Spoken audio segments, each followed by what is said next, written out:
on the track, Ario. This joint is fire. Yes, sir. Welcome, everybody.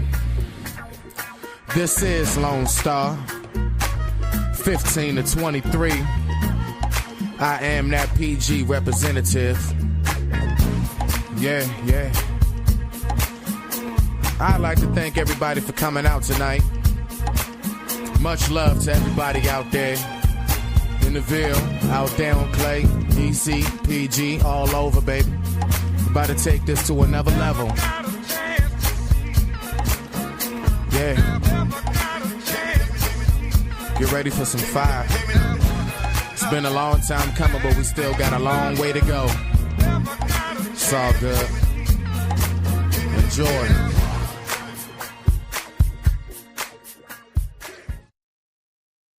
I get money, it ain't nothing to a boss, nigga. I get money, I get money, it ain't nothing to a boss. I get money, I get money, it ain't nothing to a boss, nigga. I get money, I get money, it ain't nothing to a boss, nigga. I get money, it ain't nothing to a boss, nigga. I get money, it ain't nothing to a boss. Picture me posted on the corner, pen sagging below my ass with something weighing down my pocket for people counting my kids. I'ma hop inside the drop and let the top down and squat down. Then I make a pump they brakes like I'm a stop sign. Don't doubt my gangsta, I got it locked down. Houston, Texas, my home, my paint stay wetter than a bitch on this nice selection of chrome. And if I ever choose to roam, homie, I'm good where I go. Better ask your favorite killer star how I get down on the low. My hustle for show when I'm getting this dough. You better believe if I talk about it, I got it to show. My neck and wrist enough to drop a hater talk to the flow. And don't worry about the price it costs, bitch, I got money to blow. It's nothing to a boss. I get money, it ain't nothing to a boss, nigga. I get money, it ain't nothing to a boss, nigga. I get money, Slim Thug, trade the motherfucking truth, nigga. This H-Time fine. We get money, nigga. If you get money, I get money, it ain't nothing to a boss. I make the money, but don't let the money make me. But my money make a lot of haters hate me. Cause I'ma shine, I ain't trying to tone shit down. I'ma put it in their face and show I'm paid now. I'm living late now, used to be broke, struggling. Till I got up off my ass and start straight hustling. Got out and got it on my own, wasn't gave nothing. You ain't heard that little young nigga stay thuggin'. Went from the streets to the beats, now I'm making hits.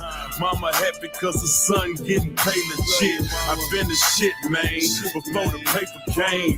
You can take away my money, but can't take my game. I'm the boss, nigga. Chill. I get money, it ain't nothing to a boss, nigga. I get money, it ain't nothing to a boss, nigga. I get money, it ain't nothing to a boss, nigga. I get money, it ain't nothing to a boss, Now in the hood I'm getting paid fair, butterfly those. Getting money just guaranteed me a bunch of fly hoes. So I choose to let them have it, it's evident talking cheap. I put about 30 in my mouth so now they feel me when I speak. Yeah, I'm trained the truth, you better go ask them who the streets and ask them who that in that black on black with ostrich sitting on the seats. Train my money speak, plus I'm surrounded by a couple freaks. I'm so much in my zone, I ain't been home in about a couple weeks. They used to tell me I was broke, I told them not for long and pulled up on the ears and something that cost about 40 stacks alone. See in these streets, I'm like the president, ride no chrome, sagging in my Caesars with my t-shirt on, like I'm a boss. I get money, it ain't nothing to a boss, nigga. I get money, it ain't nothing to a boss, nigga. I get money, it ain't nothing to a boss, nigga.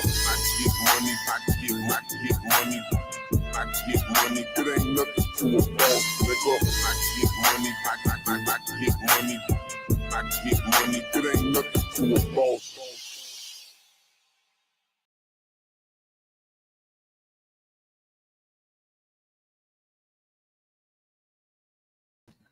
Respect to everybody in the building.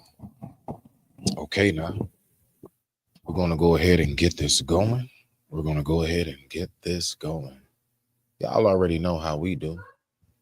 And as always, I appreciate you. Yes, I do. Let's go ahead and get this going. Let me see what I want to go ahead and kick it off with. Let's go ahead and do this. Respect to you all. All right. I want to make sure this is low enough. Cool beans. Okay. All right, folks. So we definitely got a topic tonight. We got some things to talk about. Now, I played that right there. That right there was, for folks who not hip, that was Trader Truth, and that was Slim Thug. That's right. That was Slim Thug. Why did I just play some Slim? Why did I just play him? Well, I got some things I want to talk about. When it comes to the Thugger. All right. Let's go ahead and get into this. And I appreciate everybody for sliding through. I appreciate you all. Yes, we are going to get into the main topic in which you see on the thumbnail. But y'all know how I do. Like, it's Friday night. We're going to hang out. We're going to cool it. We're going to kick it and chill. So I'm going to go ahead and I'm going to put this up. I bet that. 1 second. Let me go ahead and do that. Boom. All right, bet we in there. Now, let me do this right here. Let me go ahead and pull this up, right? So, because I got to pull this one up in particular. Because that's what this is going to be tonight. That's exactly what this is going to be tonight. This right here, we're going to get into it. Oh, I'm going to give my take. Why? Because I can, damn it. It's my channel. I'm going to give my take. But one thing I'm definitely going to be throughout this entire thing is non-bias. I want to make that very, very clear. I don't have a bias either way. Matter of fact, I do. I do have a bias. My bias is what is logical, what is rational, what makes sense, and what is considered to be more than likely. I will not be siding with anomalies because that's just something we don't do in society. I don't think that's healthy for me to do on my channel while sitting here talking with you guys, right? And I really do. I thank everybody for tuning in. So let's go ahead. We're going to look at this first. This is the first thing we're going to look at. I played that video with Slim Thug because I'm going to be honest with you.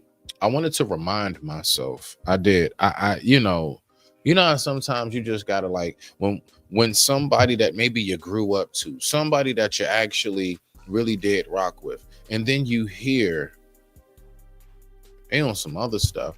Sometimes you just got to take yourself back to when you really rocked with them, right? So I had to remind myself of that so I don't flip out too much on what this nigga's saying right now. All right, y'all. I ain't gonna hold you. Y'all already know how I am. It's just that I like to definitely go ahead and make sure that I give a good take on this first, right? So we're going to do this video first, then we're going to hop into the main topic, and we're going to ease it through the night on that note, like real talk though. So this is just the first video. If you want to go travel around YouTube, do what you got to do in the meantime. You can come back when you see that I'm doing the main topic, no problem. But if you want to stick around and just kind of ride this out with your boy, I appreciate you. All right, y'all. So we're going to go ahead and we're going to get into the first video. Let's do it. This one right here. So I had to play Slim Thug. Why? Because I got to remind myself this nigga's not all the way crazy.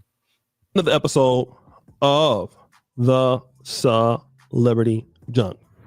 Now, shout out. What is that we say? Fair use. This is going to be a shortcut clip. This ain't going to be that long. We are going to just kind of tap into this Oh, trust me, because I got so much to say for the main video. That's going to take a couple hours. So I'm going to knock this out real quick. Let's go. Brothers, I just want to have a good conversation because so many of us are probably going to have a good year, doing very well. And I really, really want that for you. And when you start making money, obviously, and I used to do it, you be trying to talk about yourself a lot, trying to show you got it. And that's common for somebody who's new to getting some money. It shouldn't be common if you've been getting money for a long time, like Slim Thug. Slim Thug been getting money for a hell of a long time, okay? Now, somebody like me, I'm still broke, so I ain't got no money right now, but I'm still broke. But, my man Slim Thug, he just be all in the car.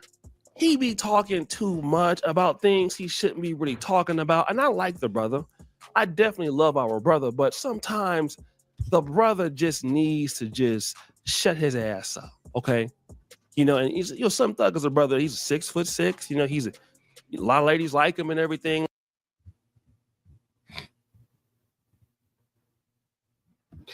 On that part right there, I rock with him.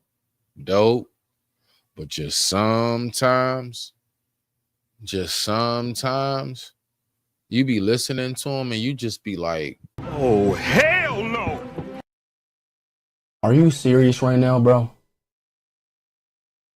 So let's get back to it. I agree with O'Shea on that one. Let's keep on going. I digress. My mic is muted. The time right now is 8:02 p.m. East Coast Standard Time. Thank you all for watching. So we're going to go ahead and rock out with this right here. We're going to have a wonderful evening. Let's go. Like that. Come on, bro. Just chill out. You don't have to always be running your damn mouth every damn day. But that ain't what Slim Thug wants to do. So Slim Thug decides to go out there and basically go on a bragathon about how lit he is. I got my deeds to my house. I completely own my house. The last video I just did about Slim Thug, he was talking about how everything got taken from him and he had to hop from place to place for a little bit, and he wound up in a small ass townhouse. Look, I get it. Once you hit a certain status in life, and because I can't even front, like, I can honestly say, like, where I am in life, man, I ain't even going front, yo. Like, if I went below this, I might just have to, like, fall back from seeing y'all until I can get back to this status right here, just to be quite honest with you. I can't go from, like, multiple bedrooms in like a whole single family home, my home, right? So all of a sudden, right, I'm doing lives from this 1-bedroom apartment. That wouldn't look right. So I'm only saying that to say this man right here, I mean, he just, I don't know. He did videos just, I don't know, weeks ago, talking about how he was going through all this, had his son in the car and everything. Go on my channel, you can see it. It's on lives. It's on one of my lives. I did the video about him. So now we're back. He's in the same vehicle. Ain't nothing wrong with that. I ain't got but one car. I know he got multiple. So it ain't no hate there. But just saying, okay, so we back in the same vehicle, back on the same live, and we back on this again. Now we're going to listen to what he has to say this time. So before he was talking about the home, before he was in the car talking about how black women don't want to date black women, we rather go outside of the race. Now let's listen to how he still is the biggest boss. I digress. My mic is muted. The time right now is 8:05 p.m. East Coast Standard Time. Thank you all for watching. I got an 800 credit score. I got global entry. I have American Express. I make well over $100,000 a year. Peep game. I want us to pay attention because I listen. I pay attention. I recognize and notice. I want you to listen to everything he just said. Did he say anything about himself? I want us to really pay attention to that. Like when we come out here and we try to have all of these like so-called accolades about ourselves, we got all of these like credentials about us. But when we do break down what it is that we can offer about us, is it really truly anything about you ever? I didn't hear him say nothing about what he like, mind you, like he's actually a successful rap artist. Like he could have named that. He named everything financial. I'm gonna tell you right now. Listen, man, peep game. Do not let these people fool you. The man just said, man, run that shit back. Run this back. Run this back. What did he just say he has? Now I want you to listen. I want you to listen for at whatever time does he describe exactly who he is. Like, who is he? Okay, cool. You got this money. You got that. You acquired that. You was able to pay for this credit score, whatever, blah, blah, blah. Sir, who are you? And that's the biggest problem. When you got people in positions like this and they continuously keep on speaking, yo, we can lose sight of who we are, like as in who are you, as in the person listening. Why is that? The reason why is because when you have prominent figures who continuously, you know, you may see the lifestyle they're living. You can go to their IG. You can see a certain amount of followers and numbers. You can maybe look them up bank-wise and figure out how much they have net worth. And so automatically you'll just eliminate any and everything else that has to do with them as a person. All right, cool beans. So now what happens from there? You get a whole bunch of people that's just running around and they just listening to a whole bunch of stuff that, hold on one second. Wow, there we go. They listening to a whole bunch of people that really, there's a void. There's something empty inside of these people. That's why, like, I'm gonna be real with you. I don't care how much money I got. If ever I described myself, I'm gonna describe the essence of me. Whatever happened to that, the essence of you. All right, let me just shut up. I know. I'm being bornish. Let's go. To my house, I completely own my house. I got an 800 credit score. I got global entry. Okay. I have American Express. Okay. I make well over $100,000 a year. And every last thing that you name can be snatched from you today or tomorrow. You know the one thing life or society can never take from you? Yourself. He didn't describe himself. He named everything that can be snatched today or tomorrow. What is your worth? Let's keep going. All my cars is paid off. I have zero debt. Zero debt. I don't have debt, and I don't have nowhere near the money he has, but yet you never hear me speak about debt. I don't have debt. I'm not on child support. I don't have student loan. Yeah, student loan debts, none of that. I don't have credit card debt. Everything I do is debit. I pay for things. My credit score should be higher, but because I'm always paying for things and I never borrow anything, my credit score isn't that high. Did you know that? But guess what? You don't ever hear me talk about these things. Why? Because it's not important to the essence of me. Me speaking about that don't get you to understand who I am as a person. That just lets you know that as an adult, I know how to make some responsible decisions. Shouldn't we all know how to make responsible decisions? Shouldn't you definitely make sure that your credit score is in check? Shouldn't you make sure that you don't accumulate debt as a grown-ass adult? Now, we do accumulate. No. Over in the red debt. There we go. You shouldn't be in the red. I take care of everything. I don't have mortgage on this home. I'm not on child support. None of that shit. My money is my money. So although I don't have all the money in the world that I make, I can spend primarily whatever the fuck I want because of how I take care of my life. Why don't I emphasize that? Because it don't mean shit to y'all. Me paying my bills don't pay yours. Me speaking about how I don't have debt don't get you out of debt. So why am I going to sit up here and talk about some shit that don't have nothing to do with you? You know what I would rather talk about? I would rather sit here and talk about things that you can actually relate to. Like, I don't know, maybe the essence, you know, like what you actually been through, you know, actual life experiences, actual thought processes. We don't want to hear nothing about that. It's all about chase that damn bag, right? It's all about chase the bag. That's right. Chase that bag and lose yourself. That's right. Find the bag. Go find the bag and watch how most of us figure out once we found the bag, we done lost ourselves in the process. Is it worth it? What are you worth? Let's keep going. Can yo And yes, we're going to get to the thumbnail. Trust and believe. Just stick around. This is just to warm us up. I got to ease my way into this because I got a lot to say tonight. We're going to cool it. say that?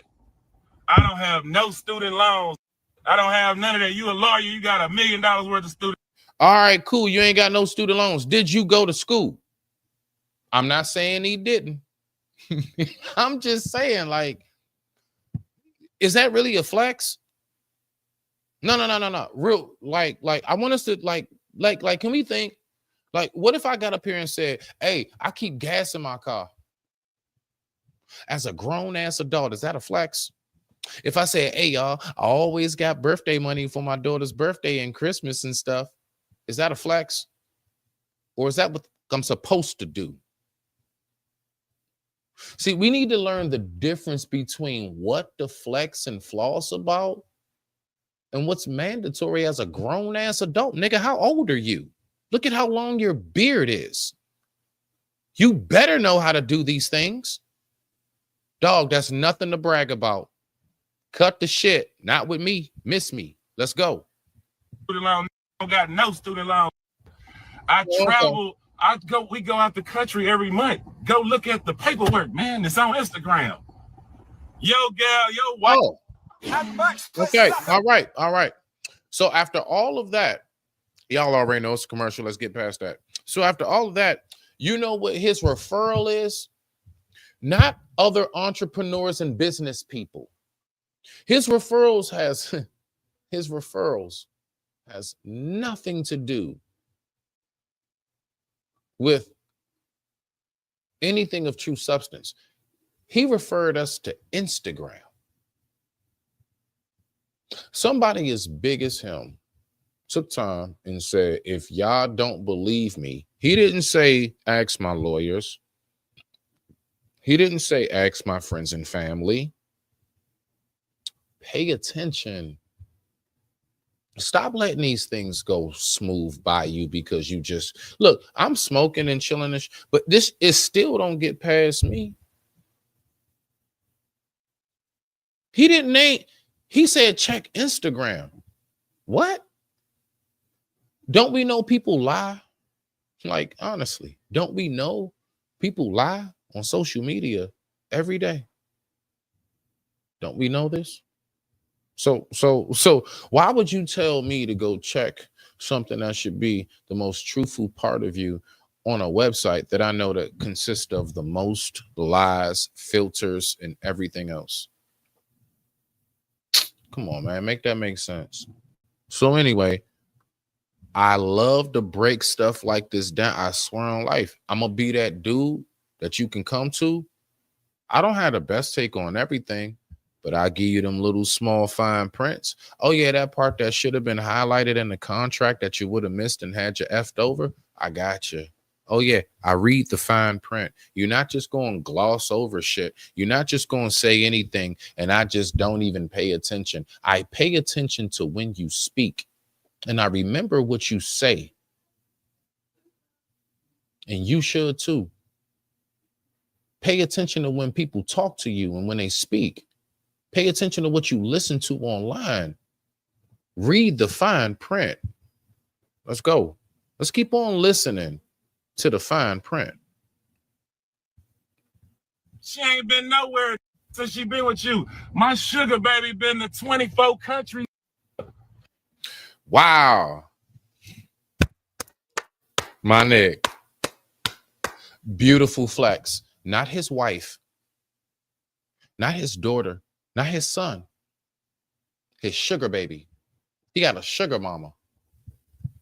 You know what that means? Off rip. I'm going to tell you what I heard. He didn't have to finish anything. As soon as I heard sugar baby, I heard wasted money. I heard money burnt up, blown out the window. Then look, and these will be the same people that will talk about the Black community not being intact. You know what you could have did with that sugar baby money that went to 24 countries? You could have helped one community build. Let's just say he did. You could have helped another and another and another. If there's ever a community that you can help on your very own soil, then the very last thing that you should be thinking about is sending a goddamn sugar baby to 24 countries. This is how I think. I know. Smitty, it ain't tricking if you got it. Yeah, that's true. That's true. But is it smart? And is it beneficial? You trick off, you can flex, and you can say 10 years later, man, I done spent hundreds of thousands on vacations. And what do you have to show for it after all of that 10 years down the line? What was built? What's still there? That's what I want to know. You see, so when we get to talking all this flex shit, we talking about some temporary You ain't talking about nothing that is what we can see that benefits you, your family, and everything. That man was just in the car with his son. Them 24 trips and everything, did that benefit him? He should come before her. Oh, I know, you rich, you got it for both of them. Still, if you have it to waste, should you waste it? We'll never ask ourselves these questions. We don't never ask ourselves these questions. Just because you have it to waste, should you? Should you just be like wasteful? And then turn around and say, thank you, God, for everything you've given me.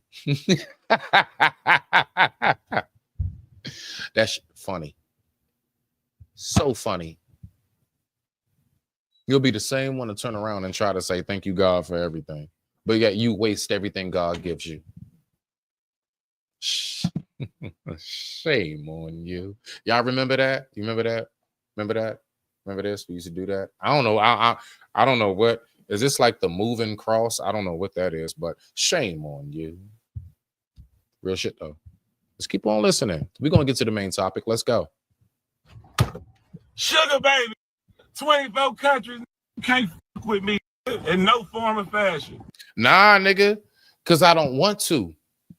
I don't want to F with you. I don't want to hang with you. I don't want to be around men who would have that type of mentality.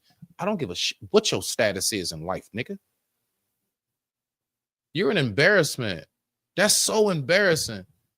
You gained all of this wealth. You gained all of these accolades, all of these prestigious type of in the hip hop industry and entertainment, just for you to turn around and tell us that you moving from townhouse to townhouse, but yet your sugar mama has been to 24 countries. Is that why you had to go to the townhouse and you lost the mansion? Oh, I shouldn't say that. Let me shut up, man. Let me shut. Oh, man, let me shut up. No, I mean, I don't get it. I don't get these niggas. And I swear on life, I will always say it. I don't claim you niggas. I don't claim. I'm talking about this. I'm sorry. Which way? Bah. This mentality, not the fish tank. Pointing at that nigga. The fish are fine. They ain't doing nothing. He's the he right here. Bow. There we go. He's the problem. Not the problem, but part of it. That mentality is the problem. That mentality is why my sisters look at me like I ain't shit and they ain't never heard me speak. That mentality is why when I go into certain places and I try to get certain things, like that's why. Oh yeah, what you know about that? You know, come on now. Listen, I had to play that to remind myself. I had to play that to remind myself, bruh. This nigga, you know what I'm saying? Because what he's saying right now, I'm like, this can't be the same nigga that I remember that didn't have a beard and had cornrows. You know how we do is, man. We lose it up top and we grow it here, right? Thank God I can do both. Anyway, listen, I'm sorry. That was me. That was me showing off. That was me showing off. Don't mind me. It's Friday night. I feel good. I've had some awesome news today. Oh yeah, I'll tell y'all about that later. I did. I got some really good news today. So maybe that's why I'm feeling like on top of the world, which I've already been. I just guess maybe today is what actually gave me like that drone view of myself being on top of the world. I love that shit. And you should feel the same way. I don't say that shit to flex. I say that shit to inspire you. I want you to feel just like I do. I swear on life. Let's go. Nobody can. Yo, I ain't more romantic than me. Show you that on Valentine's Day. Yo, give. Okay, all right. Can't do shit more than me on Valentine's Day because I can pay for shit. The number one symbol of Valentine's Day is a heart. Although we know that's not the organ shape in which it is that we know in life. It's a heart. The heart represents intentions. The heart represents who you are and the essence of you. Yes. The second mascot would be a bouquet of roses and a heart-shaped thing of chocolates. But that's only the icing and cherry on the cake in which you give acknowledgement. Once again, even when he's describing this, he's not describing it in its true essence and in its true form. It's very surface, it's very shallow, bland, and it's bullshit. Period. And that's what I see. So I'm not gonna say necessarily because I hate you coward ass niggas. You I'm not, but I will say this. Are you serious right now, bro? That about sums it up. Let's keep going. Give back like me. I don't give a what school he went to, Harvard, all that bullshit. Listen, Big Slim is a king on earth. Any way you look at it. Yo ain't on this 17th Rolls Royce. He ain't been doing this shit for 25 years. Yo just left the gym and on the way to run 3 miles today because he care about himself as a black man. Yo ain't 6'6" tall. With my babies out. My bad. Shh. God damn it, Jim. I don't know what I just did. Let me go back to the my bad, y'all. Hold on. History. What the hell? Oh, there it is. All right, hold on. All right, hold on, y'all. Let me go on back. All right, back. Nah, I was trying to read a comment. Shout out to the Taliban himself. Shout out to the Taliban. He says, "Oh, that's crazy." Yeah, I know, right? He says, "Nah, that's still trick." Exactly, bro. That's still tricking. That's tricking, bro. I don't want to hear nothing about it. I appreciate the comment. I'm sorry. I'm trying to, I'm a typical man who smokes weed, so I'm not that good at multitasking, but just follow me. Just do your best to follow me. All right, let's keep on going. And with that being said, I digress. My mic is muted. Let's get it. Salute to everybody on the IG side and salute to everybody over here on YouTube. I appreciate it. And yes, I see all of you. Let's keep on going.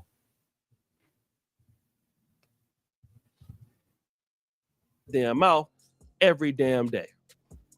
But that ain't what Slim Hold wants. I All my cars is paid off. $1,000 American Express. There we go. I make well over $100,000 a year. Okay. All my cars is paid off. I have zero debt.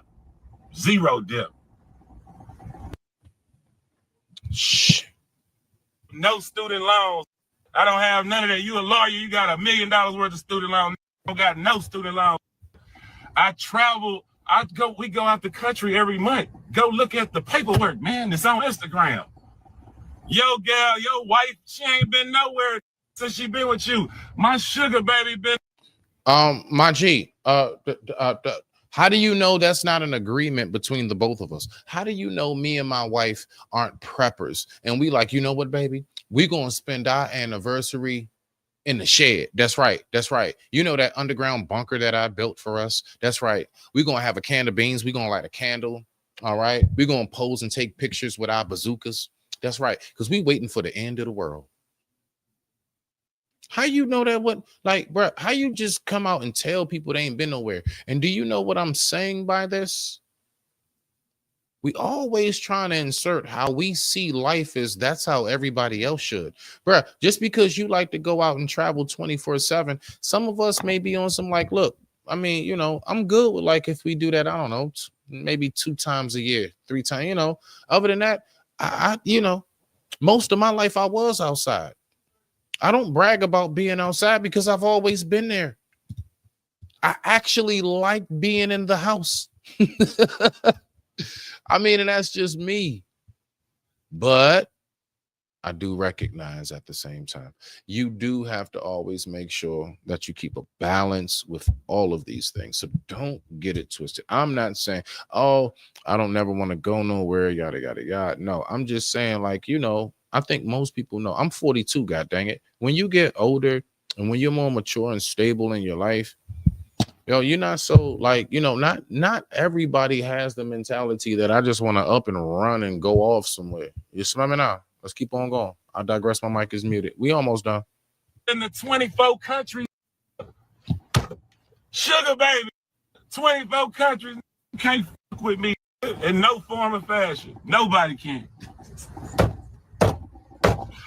Yo, ain't more romantic than me. Show you that on Valentine's Day. Yo. Bruh, paying for something on Valentine's Day and actually implicating the true, raw, organic form of romance is 2 totally different things, my G. Obviously, something you haven't learned. Your beard grew, but your intelligence hasn't. Let's keep going. Salute to Slim Thug. I mean, but yo, I gotta call it out how it is. Yo, this is like some wild shit right now. Yo, and give back like me. I don't give a what school he went to, Harvard, all that bullshit. Mm-hmm. Listen, Big Slim is a king on earth. Any way you look at it. Yo ain't on this 17th Rolls Royce. He ain't been doing this shit for 20. He has not named one thing about himself. He hasn't said, I am an awesome father. He said nothing about, I am able to do this as far as like who I am. Listen, no, real talk. I know we love to just shoot for and just gun to the bag my career. Like on some real talk, people, if everything crashed, I want to ask you this question. Now you answer it for yourself. Right now, today, if everything crashed, Wi-Fi, banks, everything, and it was solely strictly based upon, now, mind you, now we have like villages, right? So just picture it. Even like old school, like I want you to have a picture in your head, like it's in the middle of the forest type stuff. And it's like, you know, spiked big trees that's been cut. That's the whole fence. And inside of that is a village, just like Last Airbender or something. All right. And you go to this village, you're knocking on the front gate doors. There's no more Wi-Fi. There's no more careers. All of that's gone. There's none of that. And when you go to the front gates, there are guards there and they say, halt, who goes there? I'm just going off some old shit.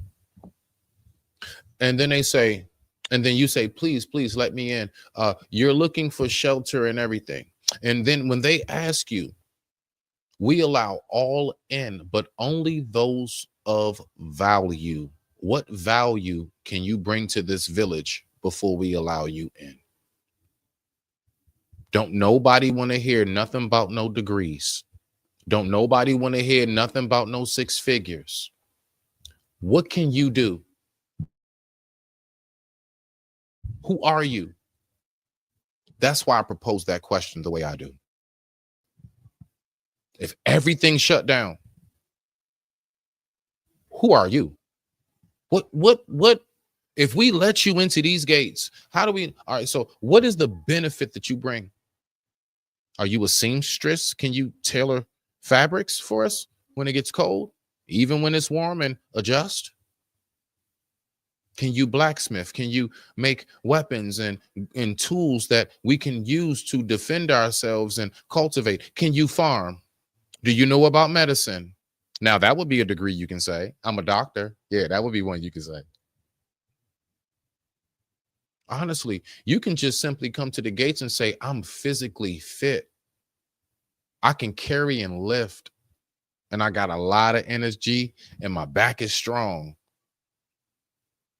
That can get you in the village. You know what else? I know about nutrition, food. Like me, if I came to the gates off rip, I'm a chef. I know about food preservation and I know about food preparation. Yes, preservation of food and preparation. I'm a chef. You think that won't get you in the village, knowing how to make food? What do you bring? Can you do hair? Can you cut hair? What about you? Can you? Oh, watch this. Watch this. You know what else can get you into the gates? Can you just simply be of good entertainment? That's right. We want to have fun. We want to have festivities. We need athletic, mobile people to, twirl the fire sticks or whatever we doing back there. You got to know how to do that. I need you to pay attention. I'm saying right now, God dang it, which way am I going? This nigga here, everything he names is things that, like, if the world ended today or tomorrow, grid-wise, he would be of not. We don't want to hear that at the gates. We don't want to hear you got Rolls Royces, nigga. It ain't no more gas stations. Where we driving? We don't want to hear that. Oh, you got cars? Cool. We might let you in because we could use some of the parts to make more tools and and more devices to further run the village. But ain't nobody tripping off no Benzes, no none of that. We don't care how fresh you dress. We don't care how many numbers on Instagram you got. You following me? Yeah, that's right. Stay right here for a second. Just stay right here for a second. So enough of that bullshit everywhere else. Let's go. Let's go ahead and rebuild our minds just for a moment, just real quick. Yo, listen, myself, I'm probably gonna go back to some bullshit after this myself. But for right now, let's go ahead and regroup. Let's keep that third eye open. 5 years. Yo, just left the gym and on the way to run 3 miles today because he cared about himself as a black man. Yo, ain't 6'6" tall. So now you bring up something else that's just like, okay, listen, I can name endless. Listen, can you right now think in your head, are there any prominent figures, people who truly made a difference in life, who aren't 6 feet? Do we take away what it is that they had to contribute to this life because of their height? My nigga, you still naming okay, cool. You come to the village gates. I'm 6'6". Bad. Yeah, we need a coconut picker. Get your tall ass over here, Nick. We need somebody to get fruit. Yeah. We need you to get the fruits we can't reach. You're not saying nothing. You're not saying nothing. I'm not that tall. I'm 6 feet, 72 inches even. I'm 6 feet, but I'd be damned if I gotta stand at the gates and try to figure out if I can get in here and they ask me, what is your value?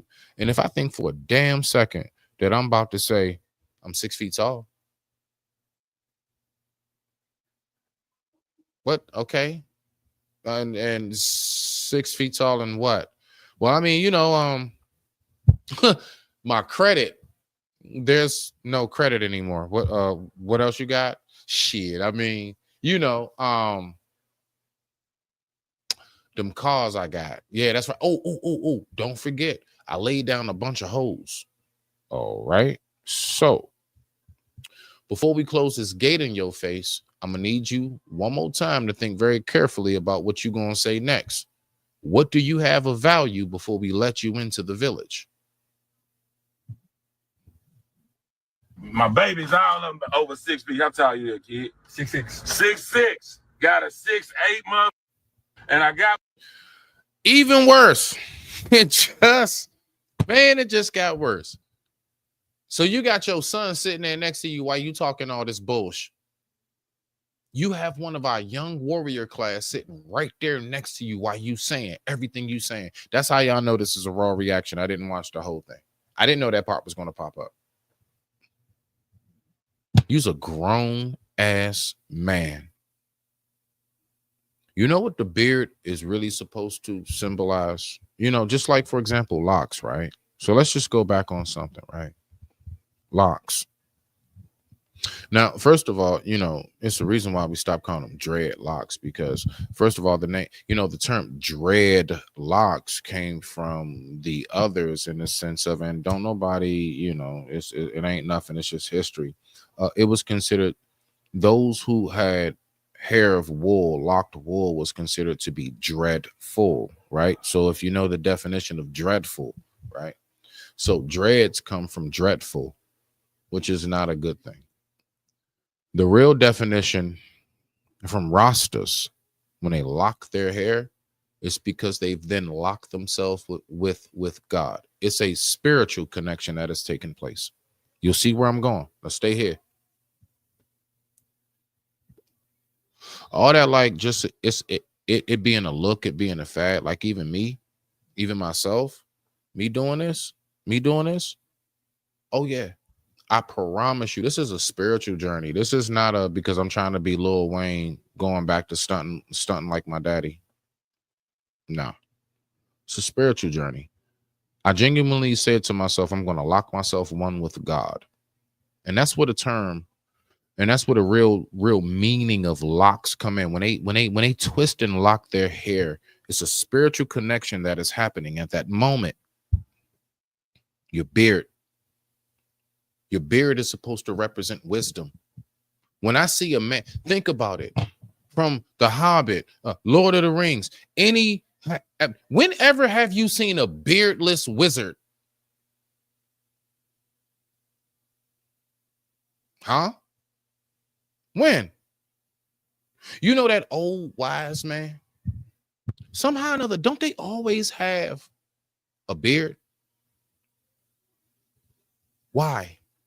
It's a symbol. It's a symbol of growth. Just as much as that hair is grown, so should his mentality. So should his spirit. So should his mindset. So should the actual words that come out of your monkey ass mouth. You should grow.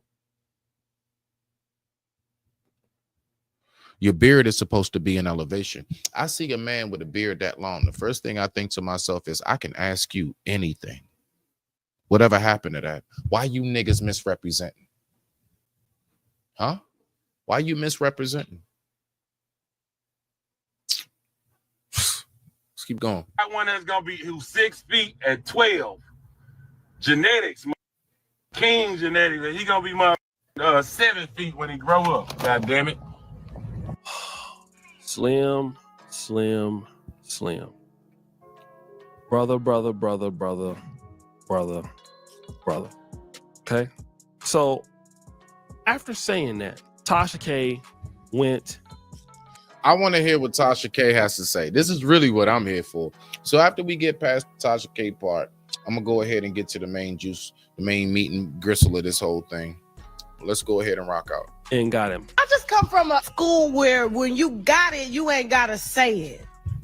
This man is in the car every day, like Derrick Jackson. Remember how Derrick Jackson was in the car every day? And he was trying to tell women what they are, who they should get, what men they should look out for. And the whole time, he was the one. Everyone. 1 second, my bad.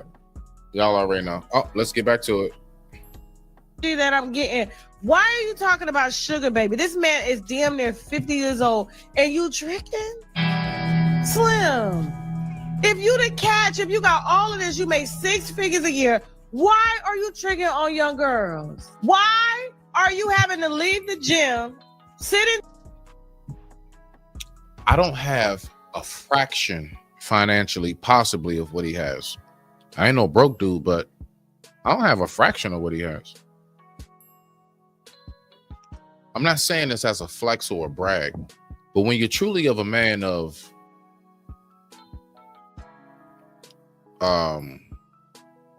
you are demand. Women want to do things for you. The last thing you actually have to do is trick. They literally throw themselves at you. If you know how to move, right? Let's keep going. In traffic and hurry to a house with no Sugar Baby to cook you, no food to help build the muscle we still waiting on. This man claims he's in the gym all day. I don't see not one muscle cut. And as slow as he moves, too, you gotta watch.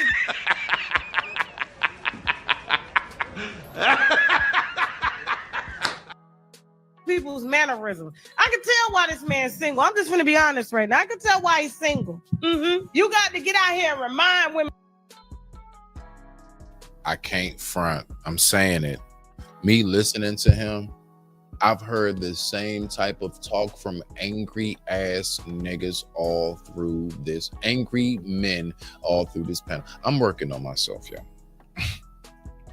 I've heard the same type of dialogue, the same type of energy from men who just can't stand the fact that something happened to you one day and you never got over that shit. I hear it. Let's go. I mean, you got all of this because you lacking that. Okay, like I'm not even gonna be the person wanting to be, hating on our brother and all that stuff. And that's the thing. That's why I had to go back to the song. I had to, because I had to remind myself, like, he ain't, you know what? After this, I'm gonna play just his verse again. I have to, because I gotta remind myself, because I'm going on my brother right now, but it's necessary. Because my brother's saying some I'm sorry, bro. I can't let you slide with that. You represent me because we are of the same resemblance. We are of the same background and culture. That is of the Black Americans of North America. You can't be representing us like this, and I'm just going to sit by and just let you say any damn thing. And I have a platform, and I say nothing. I don't really want to be doing all of that, but come on, Slim Thug. She got a goddamn point, bro. She has a point. We're going to be real. We're going to tell the truth. You sound like a sucker right now, brother. I'm just going to be honest with you. And she called it, little D energy, whatever she wants to call it. And you bragging about your sugar babies and all that. Listen, man, we all know that the tricking is good. We love the tricking. We already know that that's going on, especially if you over 40, you don't want no real serious relationship. Tricking is inevitable. We already know that. No.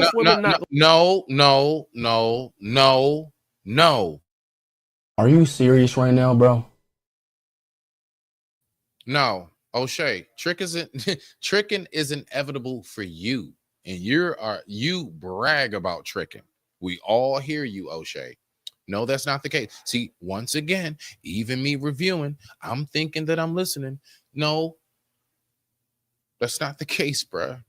Nah, some of us, like, matter of fact, a lot of Black men do not do none of this. Neither one of them are talking about So I don't claim it and I don't take it. Let's go. Gonna be just dealing with no 40-year-old man. I don't care. Even I don't give them how good you look. You're gonna have to give up. So you're not no young dude. Okay. So they dealing with you because they're ready for you to go head on and pay. What? All right. So look, if you still saying that, O'Shea, then what you saying, honestly, Brody, is that black man, what you saying is that he's still dealing with the wrong type of women. What? Shit, man. Look, yes, of course, you need to come into any relationship and be financially stable. But like how he's describing it, like we all know, like this is a trick talking about another trick. So, I mean, let's just keep that in mind. And it is what it is. I'm not saying nothing about O'Shea that he ain't never said about himself several million times over. Let's keep on going.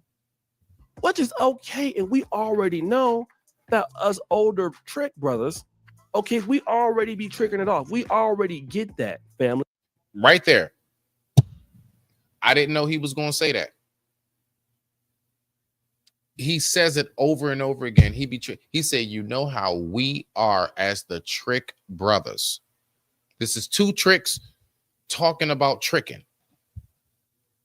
But these are not two men talking about manhood, although these are two men. We will never diminish that. But these two men aren't speaking in a manhood fashion. Pay attention. Why you have to say all that? Just shut your ass up and just keep on tricking. Don't nobody need to know your business. We know you a rapper. We know you've been in the game. Some of us, we grew up with you in your career, or a lot of folks grew up on you, bro. We already know about you in the, Swisher House collabs and, the Paul. God dang it, Jim. Beautiful, beautiful days there, boy. I'm trying to tell you, when I think about them days, those were some wonderful summers. My goodness gracious. Walls and Mike Jones. Okay, bro, we see you, bro. We see you, family. We know that you out there for real like that, man. We know that you out there for real like that. That's the thug I remember. I don't know. See, that's what I said earlier. I remember the cornrows with no beard. I didn't even know that nigga could grow that much facial hair. I always knew him that had cornrows with the chin strap. That's right. Cornrows with the chin strap. Let's go. Or is you? Because I'm a YouTuber, bro. Like, I make over 6 figures a year. But do you know what? I don't need to go out there and say that because don't nobody give a damn. Facts. I get on here and say I make this much a year. What bill of yours is paid after I say that? Oh, okay. Don't nobody care about that. And that's another thing too, man, that brothers got to understand when you're dealing with women. When you're dealing with women, if you got money, you ain't got to tell nobody shit. They already know. Okay? If you about something. You know how people generally know you got money? Because for the most part, I'm not saying never. I'm not saying never. But you don't really never ask for nothing.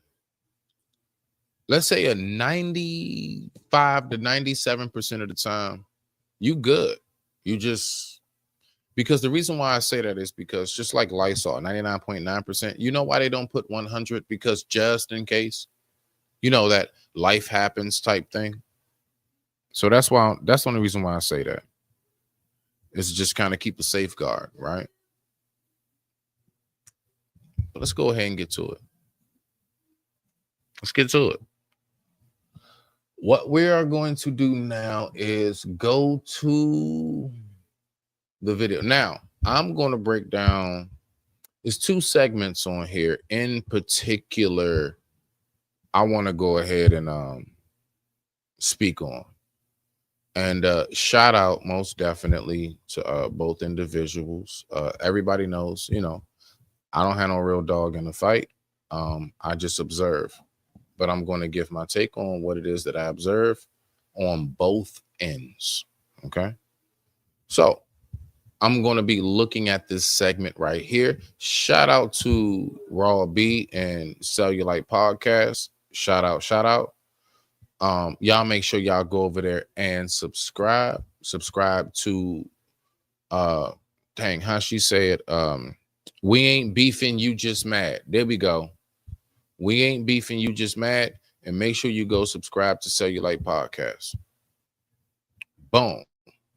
Let's go ahead and do this right here. All right, y'all. So we're gonna go ahead and get to the main event, right? So I want to break down two main segments. And those two main segments are with Sister Venus and Brother Sharon, primarily. And these two segments alone are going to definitely give us some time on our hands. So let me just go ahead and I just want to make sure I got this all the way. Like, all right, back. Y'all ready? Let's go ahead and pull this up. So with that being said, let me go ahead and do this. Hold on. Let me do this in this order. Shout out to the family, man. This was a really, really dope discussion. So let's go ahead and get into this. And this is so wild because when it comes to like our spaces, when it comes to, you know, this whole everything that we do in these YouTube streets and IG, I continuously hear, man, black folks need to be more unified, so on and so forth. Some form of fashion. It always goes back to, we got to be unified, right? I bet. So I just be wondering, why is it that every time I peep us, it's always Beef is when you make your enemies start your G. Beef is when you roll no less than 30 deep. Beef is when I see you. Guaranteed to be your ICU. All right, y'all. Speaking of what's beef, man, there's a lot of beef in these spaces when it comes to the ideologies of relationships. And, you know, when I first came here, I didn't know there would be so many different styles and variations and beefs of relationships.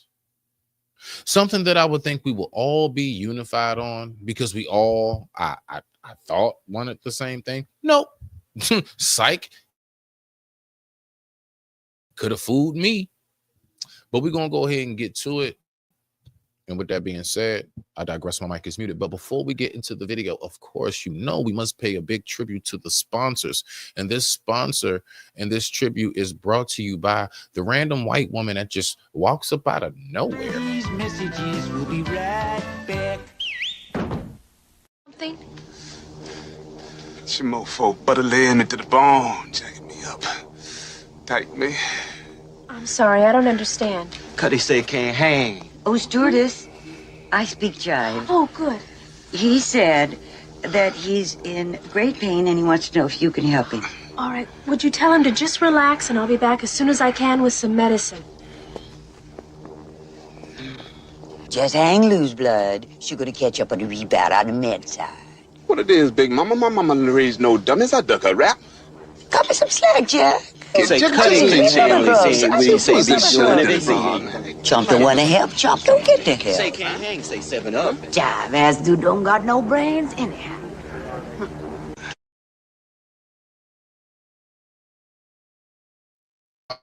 Apparently, that was brought to you by the random white woman who just pops up out of nowhere. So we're going to go ahead and get to it. Let's go ahead and get to this video. I'm not going to hold us up. Let's get to the main, you know what I'm saying, meat, bone, and gristle of the whole evening. Let's see what we got.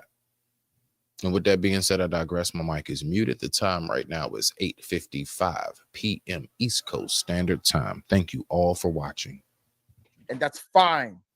But the majority of women, black women, let me. Oh, quick breakdown. So this first segment that I'm going to be tapping in on is now both segments are basically between AM and Venus. Shout out to her. Make sure you go subscribe to Venus as well. And make sure you go subscribe to Sharon. He just might be your cup of tea. The fact is that, again, I have no dog in the fight. So as long as you one of my own, at the end of it all, I'm still going to tell people to support you because I want folks to support me. So I'm only going to give out what it is that I want back. Now, this first one is Venus. Second one is going to be Sharon. Let's get to it. I digress. My mic is muted. Let's rock out. Let me tell you. First thing they saw when they looked at this girl was that she was a fat bitch with a cheap wig. They didn't see the fact that she has a master's degree. They didn't see the fact that she has on a cap. And I got the cap and gown picture too. But they shitted on this woman. But what this has to do with Angry Man is Angry Man just made a point about weaves, right? He just made a point about weaves, and the point was diminished. Like, no, and you can't be considered less black for wearing a weave. But it's usually women that actually disparage each other the most about wigs and weaves. Mm-hmm. What up, though, Venus? Hey, y'all. What up, though? You all right? Yeah. Hey, Venus. Okay, Angry Man, I am not here to fight with you, so please don't start screaming and yelling, okay? So, the example you just gave, I'm confused. Are you saying, like, it's okay to mistreat black women because according to you, they mistreat themselves? So that Now, to start off, I just want to say that I definitely recognize that there is so much misconception in who we all are in these spaces. Whether you roam through the IG, you've gone through misconception. Whether you roam through both, whether YouTube and whatever it is, if you're on social media, we've all gone through those stages of just being misread, right? And the one thing that I noticed is, and speaking on that, is the fact of the misreading generally comes from the lack of patience of simply just fall back and learn your fellow brother and sister. I know I sound boring and stuff. That's cool. We gonna do it. I'm gonna stay right here and I'm gonna put this work in. But real talk though, do you really take time to get to know your fellow brother and sister, or do you just maybe see something here and there? Do you go by what other people say, or do you take time for yourself as an individual, independent thinker? Say, you know what? Before I make a judgment, before I go ahead and have a full conclusion about somebody that I have definitely a lack of knowledge on and about, maybe I should either guard my tongue or maybe I should learn a little bit more before I come to my conclusion about said individual. Let's keep on going. I digress. My mic is muted. The time right now was 8:59 p.m. East Coast Standard Time. Thank you all for watching. that means that it's okay? That's not what I said. Could you say, how can I disrespect somebody who disrespects themselves? Because you can't. That's an oxymoron. Like, you can't. It's kind of like the beginning of Straight Outta Compton, when Eazy-E is in the house and the chick keep asking him if he's thirsty, and he finally snapped the hell out and he's like, "Yo, I told you I don't want nothing to drink." And the dude's like, "Yo, Easy, why you disrespecting my house?" He's like, "What you mean? This dope house you already disrespecting?" You can't demand respect if you're not respectful or respectable. So in order for you to that, those are two separate things. I'm not condoning mistreatment of anybody, but you can't expect to be treated with respect and dignity if you don't carry yourself with respect and dignity. The example that I would give to that is this. Have you ever listen, like let's just take it back to our younger days or whatever. Not us now in our nice and classic mature stage of life, but let's just go back in time. You ever been in that friend's car that don't take care of it at all? Right? You ever been in that person's home who doesn't take care of it at all? And like, do you have as much care for their, let's say, vehicle or home, considering you obviously see they don't take care of their own? And it's not even like you're purposely like saying, I'm going to disrespect your, you know what I'm saying? But is there not a factor that comes into play where it's like, yo, like you got all kinds of on the floor, burn marks, food stain, all kinds of like just everywhere. Do you still have the same regard for that person's property as you do the person's property when you come and they like take your shoes off at the door and it smells wonderful, it's clean and everything else? Even if it's a small space, somehow or another they made it to look spacious when you first walk in and you're like, yeah, this is pretty damn dope. Don't you have a different level of respect when dealing, you see what I'm saying, with that person's property, as opposed to the person's property you come in and it's just everywhere, right? You don't even want to take your shoes off because you don't want to step in nothing type. You know what I mean? You know, that type of place where like you don't want to sit down on the furniture, or if you do, you kind of be like on the edge of it. You don't never like really lay back and lean into it. That's what I'm speaking about. Let's keep going. Let's listen more. Like, you don't get to pick and choose. You don't get to say, hey, you know what? You're going to respect me, but at the same time, I'm going to disrespect myself. That don't make sense. So do you hold the same sentiment for Black men? Because you take an issue with the things we say about Black men, and we could make the same argument according to you, since they're not respectable and they don't carry themselves with respect, then we should be able to treat them and talk to them however. But you wouldn't agree with that. If the shoe fit, wear it. Like, how many times? Let me ask you a question, Venus. Yeah. Have you watched any of my shows in the past 6 months? No.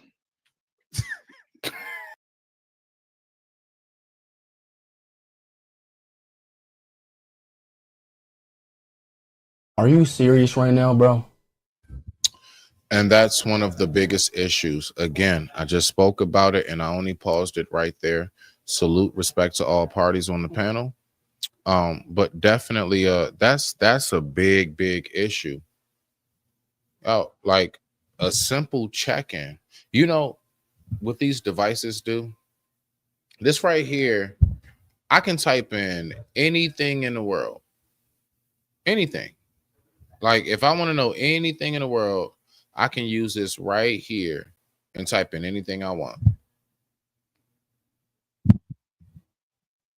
I can look up anything that I want to look up. The fact is that we are in an age of information and technology, and we are in an age of there's no more needing to have rumors and guesses. Like, I still am very fascinated. It's crazy because it's like you got certain species of animals and plants and all kind of things that's extinct. But you know what's still around to this day? Rumors. Why? We are literally in the age of fact check. Why are there still rumors? Why is there still speculation? Question, there should always be. Thought of individual headspace, there should always be. But like, what, like, what's up with this whole, like, we still be like just throwing around words and stuff? I don't get it at all. Let's go ahead and get back to the video. With that being said, I digress. My mic is muted. The time right now is 9:05 p.m. East Coast Standard Time. And I thank you all for watching. Thank you. Makes perfect sense then. In the past 6 months, but Angry Man, when I first found you, I already. Hold on. Let me just say this. Will, how many times do I go in on niggas? All the damn time. Not just all the damn time. And I'm not saying this because I have a different thinking pattern. I'm saying that I'm better than people when it comes to thinking. But if you pay attention to the thumbnails, it's mostly about men. So I Even don't when watch, there's women on the thumbnails, mostly about men. My bad. Go ahead, Venus. watch anymore because when I did find him, that's what he was doing. That's when my opinion was formed, and that's when I checked out. So whatever he's done in the last 6 months, I don't know. I'm just talking about the things I've heard. Me and Angry Man have gotten into it plenty of times. One for the money and two for the show. My bad. Let's get past the commercial. Salute to the family. I appreciate everybody for watching. Let's go ahead and finish this up. Let's see what we got. Apparently we got 2 commercials. Okay now. And we're there. Let's get back to it.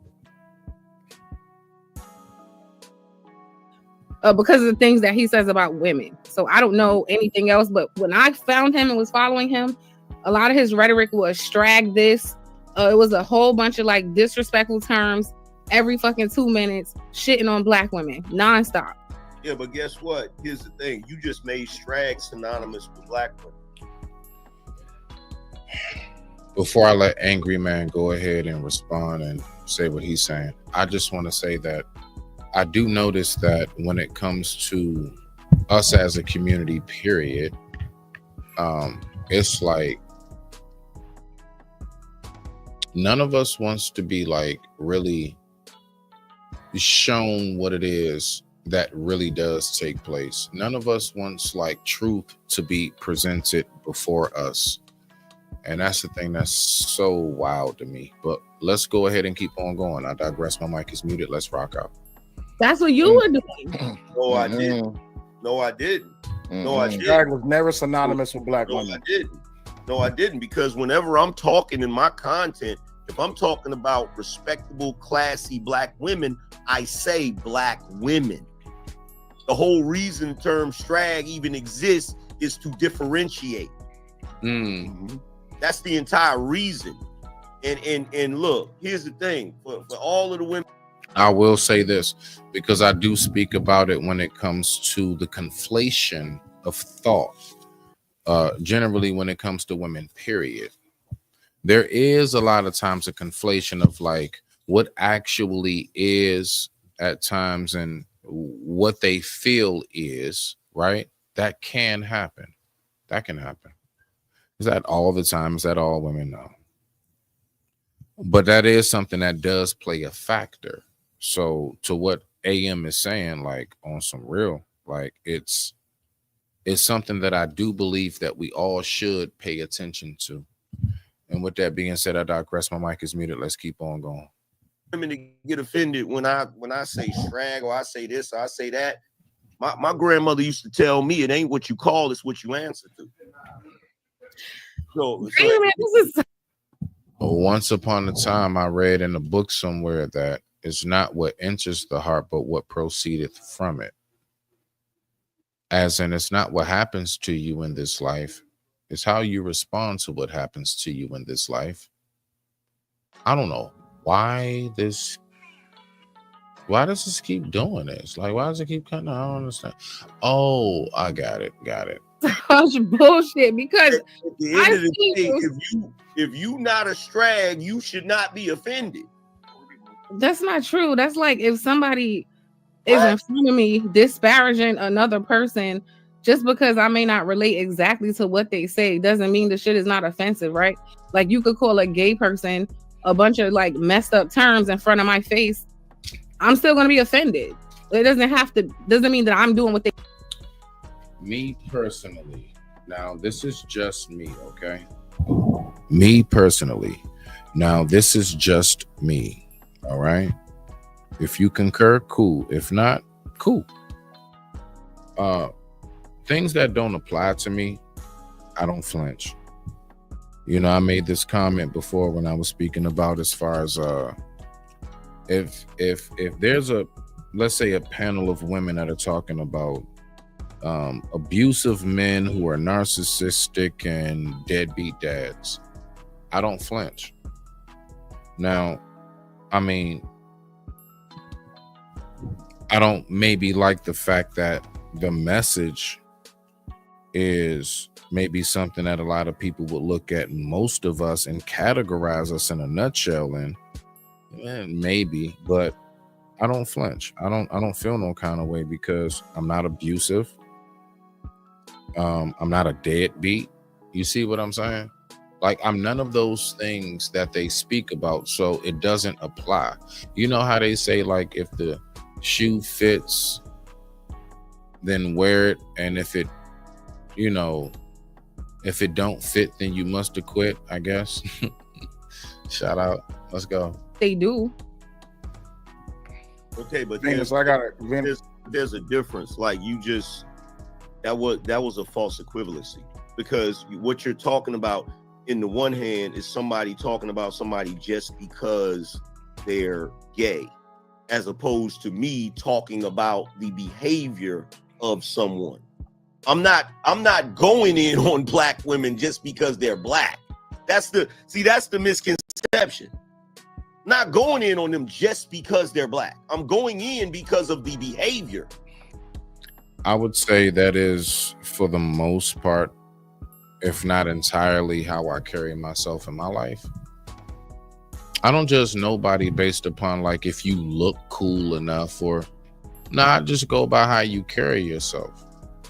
Like, like anybody that I would say I claim or I'm cool with, whatever I rocks with, it's because of how they carry themselves. It ain't got nothing to do with like numbers or nothing like status in life. No, I sat back, I watched, I observed, and one day I said, you know what? I've seen enough. Okay, bet I do believe I've seen enough consistency in this person and how they operate.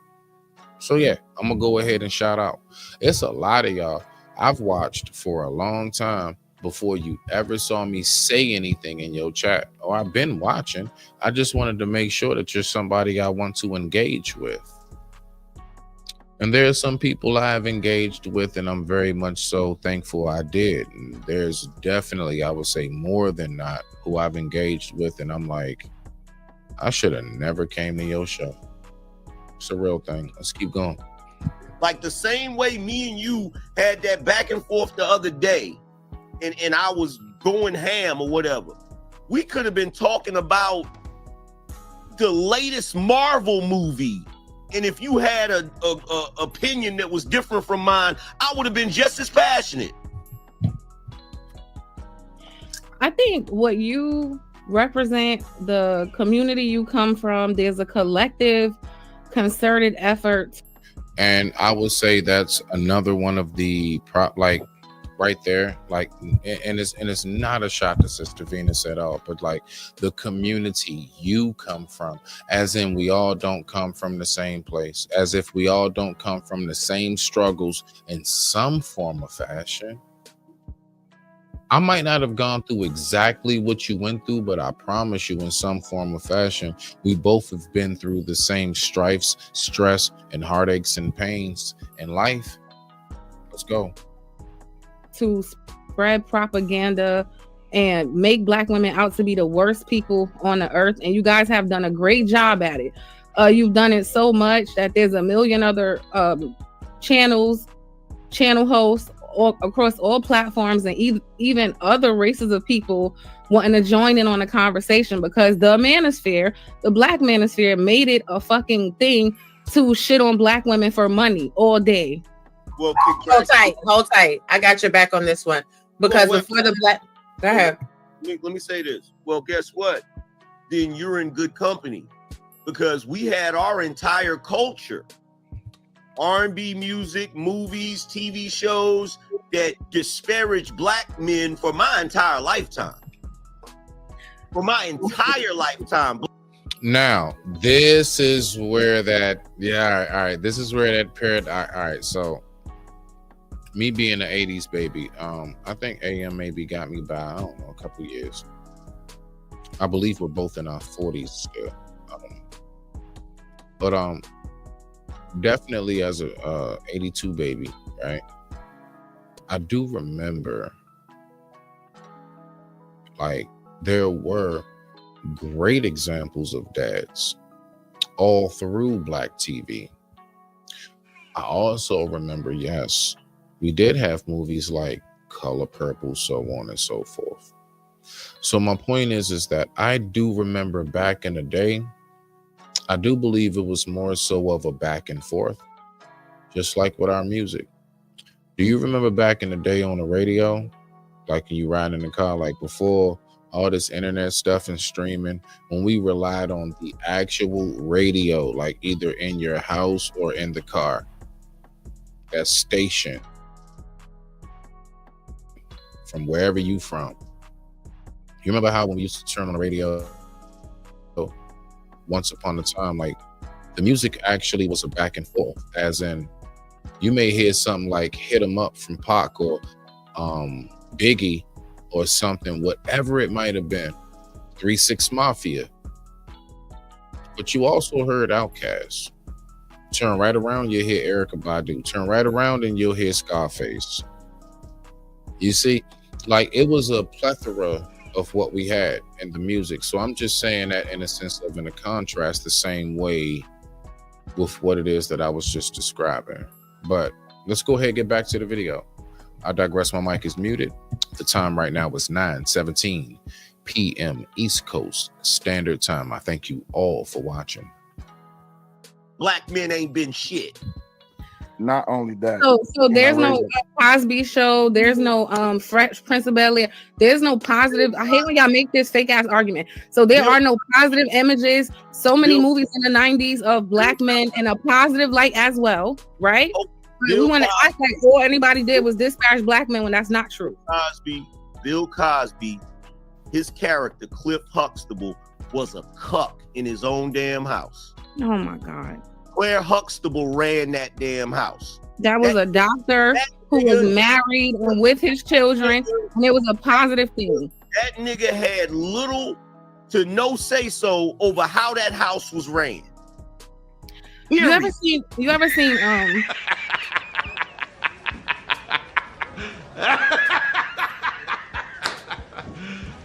You serious? With the show with Al Bundy? You know what I'm talking about? Yeah. Of course. The same shit. That was the culture of men. If you Married with children. think about it, that was the same thing on that White show. He didn't really have no say so in his house. It wasn't. Al Bundy didn't have say so in his house.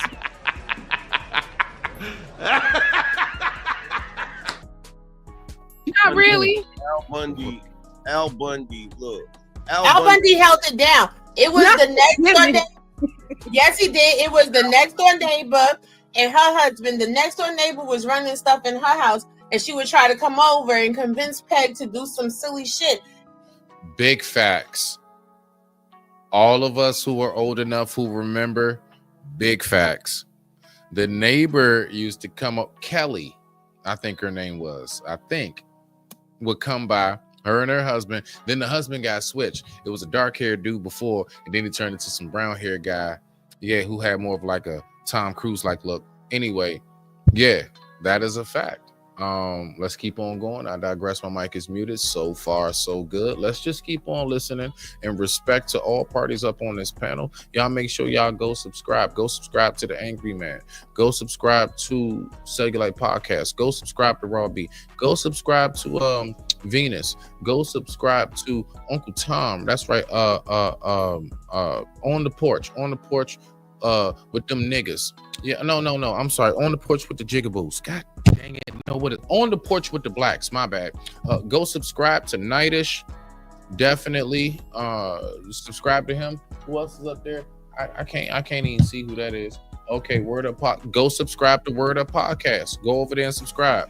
I don't know who that is, but support our own. We got. Let's get it in. And Al would be like, hell no. And Al was convincing her husband to do messed up stuff, which is why they wound up not getting together. But here's the thing, like, when we're talking about the manosphere, the real manosphere that popped it off is the manosphere, period. Like, now, okay, Raw. Some may ask, what do you mean by that? It's the manosphere, period. From what I know, as far as the manosphere, period, is it started off as point blank, period, an avocation for men, to keep it simple. A lot of extra stuff got added into it throughout the time, you know what I mean?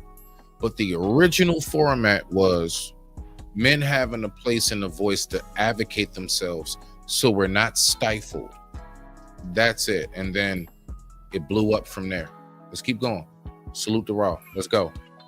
I just watched a video last night where this woman, a 31-year-old mother of 4, saw a dude on Instagram, had a whole bunch of money. He was flashing, scammer, dope boy, or whatever. She flew her behind from New Jersey to Atlanta. He didn't pay for her flight. When she got there, he didn't pay for the hotel. She sent him a picture of Equate throat spray and breath drops, talking about she wanted to gobble him up. She told him she wanted to toss his booties like groceries. And then she went on TikTok and did a story time about it.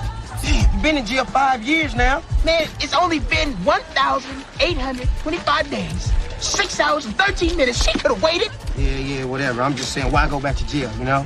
Oh, man, I ain't worried about jail, man. What the you sound like a bitch. Bitch? Man, I ain't worried about jail. Shit, man, I don't give a damn about going to jail. Nigga, take me to jail. Take me to jail? Shit, lock me up. Lock me up. Throw away the kid. Throw away the kid.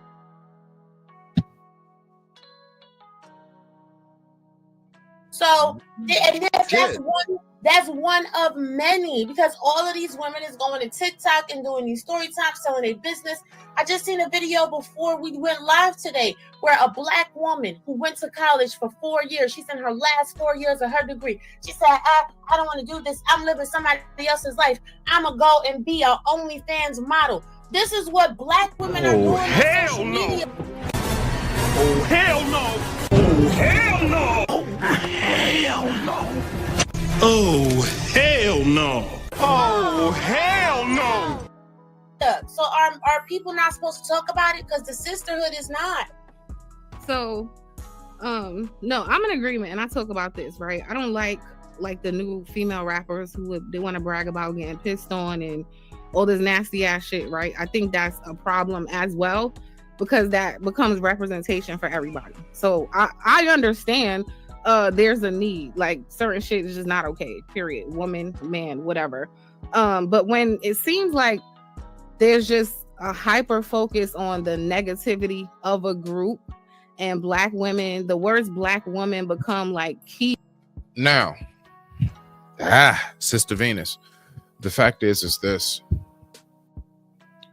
Of course, we need to start from the inside out. If I ever was to tell anybody to get your health in order, I would tell them start with your diet before you start with the gym.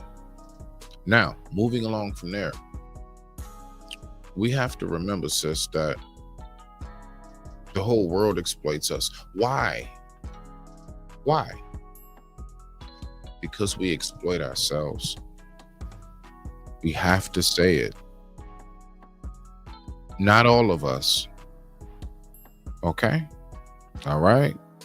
For those who like to, semantic with it, not all of us. I'm fully aware.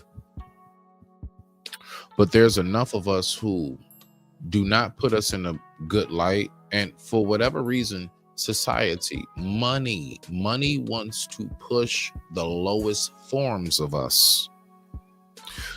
Money does not want to push the most intelligent of us. If it did, we would see way more inventors that actually exist of our own. We will see way more innovators that exist that are actually our own. We will see way more business owners who are truly successful that are our own. Do everything that I just named exist? Of course. But is it really highlighted? Is it out there in abundance? Yes. Is it highlighted? No. and it needs to be highlighted more. Go on Instagram, go on anything on Facebook or Instagram right now, and you tell me how, in comparison, I want you to just flick, like for real, just go on whatever page you have and just flick, depending on what it is and who you follow, right? Because that also makes a difference. But just go and flick through, and I want you to tell me, out of, let's say, 20, if you count it as you flick, post, out of 20 posts, how many were of positivity or something inspiring, something of beauty, something that wasn't negative? And then I want you to tell me, how many would you scroll through and see ass shaking? Next one. Dispatch. Next one. Because see, I don't even understand why these niggas. Next one. Let's just be for real. Or just something that's just, it's some other shit. Let's be for real, yo. This internet is a very, very beautiful but extremely weird Twilight Zone placed all in one. It's like literally the perfect combination of heaven and hell. It's heaven because of how you're able to network, get your brand out, everything. You're able to meet people and so many other things. You're able to get your voice out there when you really have something to say. Man, but it's also the Twilight Zone. I don't know, it's like Tales from the Crypt. Man, the horror stories that I be hearing. What? Matter of fact, we're going to take a quick commercial break. Y'all can go somewhere if you want to. I'm going to play this daggone commercial. This right here is a perfect example of what the internet brings. A perfect example of what the internet brings. This right here is, all right, so this right here is the Chronicles of PA. All right, y'all go to the page, y'all check out the Chronicles of PA. All right, so this is just an example of the things that we hear on the internet, and it's crazy. It's crazy the stories you will hear on the internet. And with that being said, I digress. My mic is muted. We're gonna listen to this and get right on back to the video. Let's go. So I try to talk her down off the lid. She mad and motherfucking shit, right? And I was like, hey, how am I going to go and look for other women?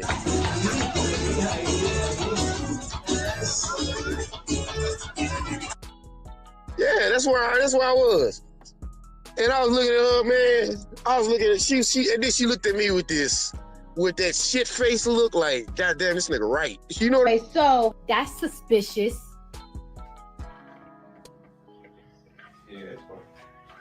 That's weird.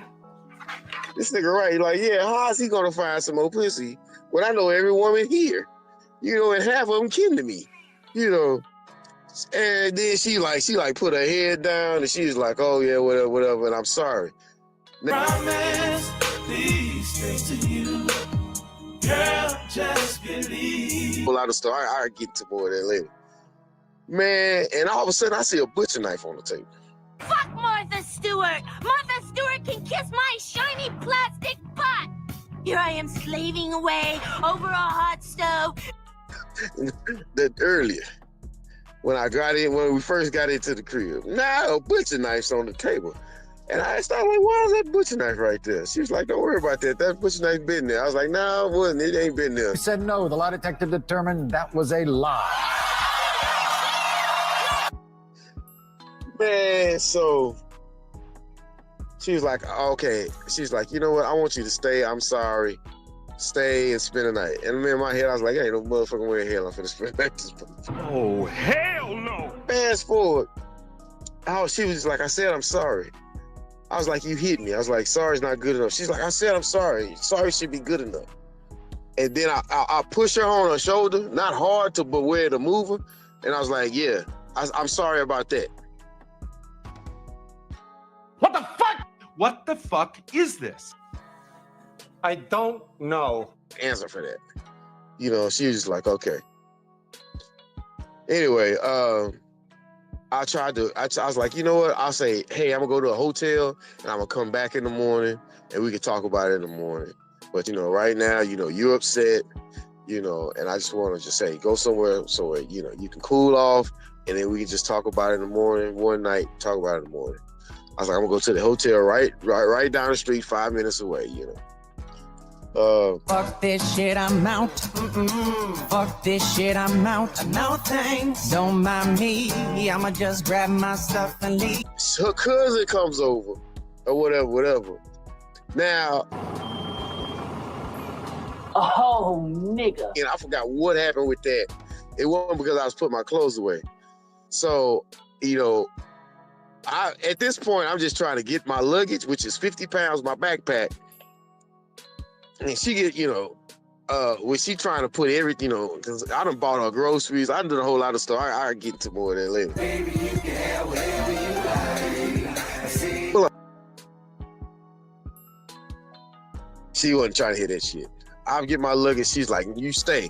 And I pull her hand off me. She slapped me a third time.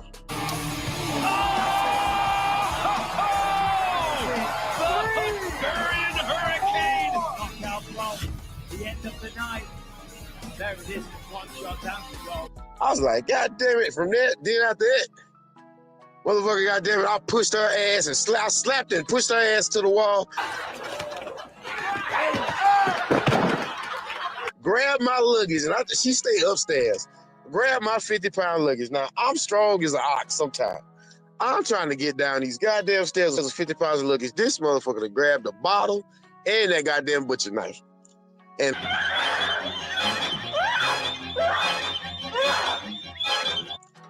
chasing me down these stairs. And her cousin that showed up. Her cousin is trying to pull my luggage back in the house. I don't know, baby D. You don't know, that's why you're looking at me, because you don't know, baby D. Do your mom know you act so Come on, girl, you better go on with the bullshit. Y'all do something about it. Once y'all do something about the shit. Cousin is trying to pull my luggage back in the house. So I'm trying to pull my luggage downstairs with her and her cousin. You know, she got a butcher knife. I'm having to grab her hand with the butcher knife. Her cousin only.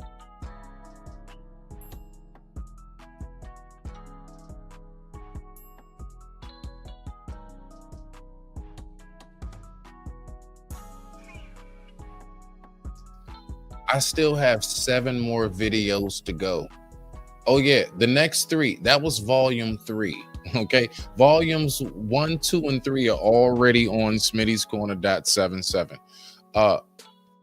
Volume 4 is going to be up tomorrow. See, I'm doing it volume day by day. So for the next 7 days or so, y'all gonna keep getting volumes of that right there. Now, my point is, as I go ahead and pull this video back up, the things that we hear on the internet, yo, as y'all can see, the things that people call me up on the back end. See, you know, sometimes I get people that's brave enough to come up, but on the back end, oh man, that's shit, boy. Y'all have no idea of the people that call me and just talk. They just want to talk, and I'm right there for you. I'm right there for you. So let's go ahead and get back to this. It's just a commercial. Oh shit. There we go. It's just a commercial. Caught the music. So let's get back to it. So yeah, the therapeutic aspect of, you know, this whole internet thing, I'm telling you, it's a real thing. Yo, people be going through stuff. Now, mind you, while he's talking to me, he's still down there. Oh no, he's not talking to me back here where he's from in Texas. No. He's still down there right now. He's still there. It's crazy.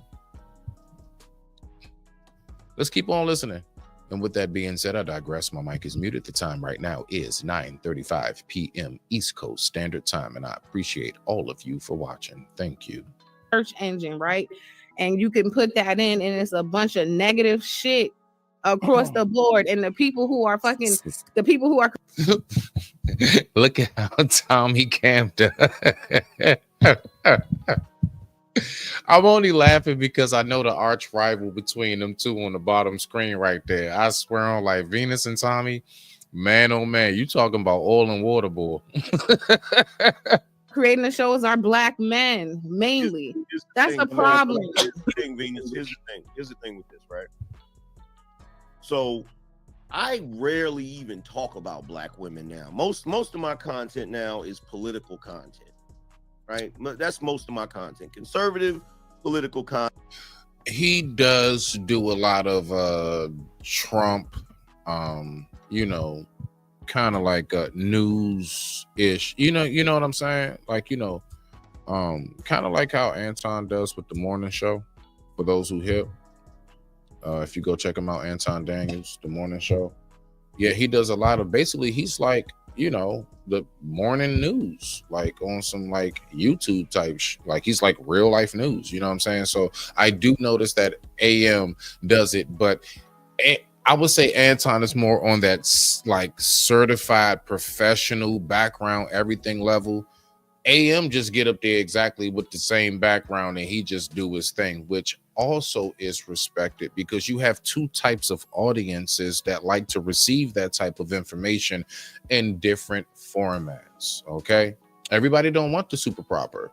There's a group in the audience for Anton and there's a group in the audience for Angry Man as well. Let's keep on going. I digress. My mic is muted. The time right now was 9:37 p.m. East Coast Standard Time, and I thank you all for watching. Let's keep on going.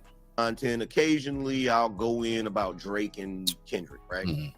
But when I first came here speaking about the things I noticed about black women. And ever since I started doing that, I have always gotten pushback. Always.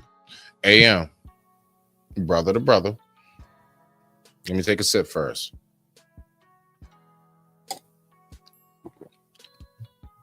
Nigga, you should know that's what it's been. You're the very one, along with many others, who will say, man, black men have been shitted on for the last 50, 60 years, ever since Color Purple, blah, blah, blah. So are you surprised, AM, as somebody who we all know is a seasoned vet? I got to give my take equally. Again, we have no dog in the fight. We're going to go back and forth on this. Let's keep on rocking out. And with that being said, I digress. My mic is muted. You're exaggerating. You're this. You're that. And it's funny because 10 years later, black women are worse than they were when I first started. And wait, are black women worse, AM? Or are the same group of women who has always been the worst of our village still in existence? Have black men gotten worse? Or are we still having in existence the difference between black people, right? Black people and niggas, right? So what I'm hearing is whether it's a woman or a man, not a male or female. Yeah, we talked about that one. A man or a woman, regardless, in our community, in our village, are we simply just seeing what it is that we've always seen? Or is it truly, really that we have sunk down more? Everybody's going to have their opinion on that. I only propose the question. That's it.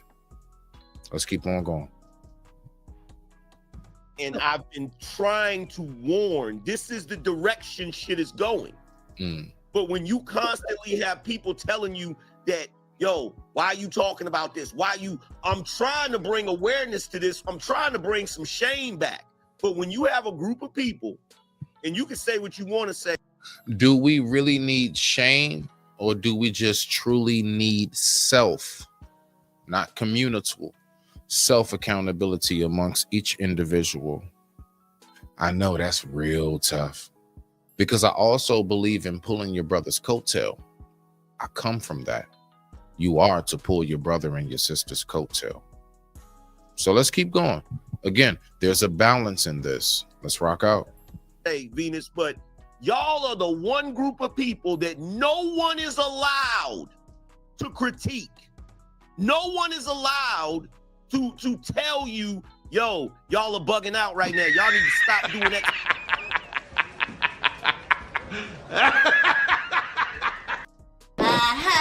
See, now this what I'm talking about, Shabambu. Suck it. Yeah, niggas trying to hide the good shit.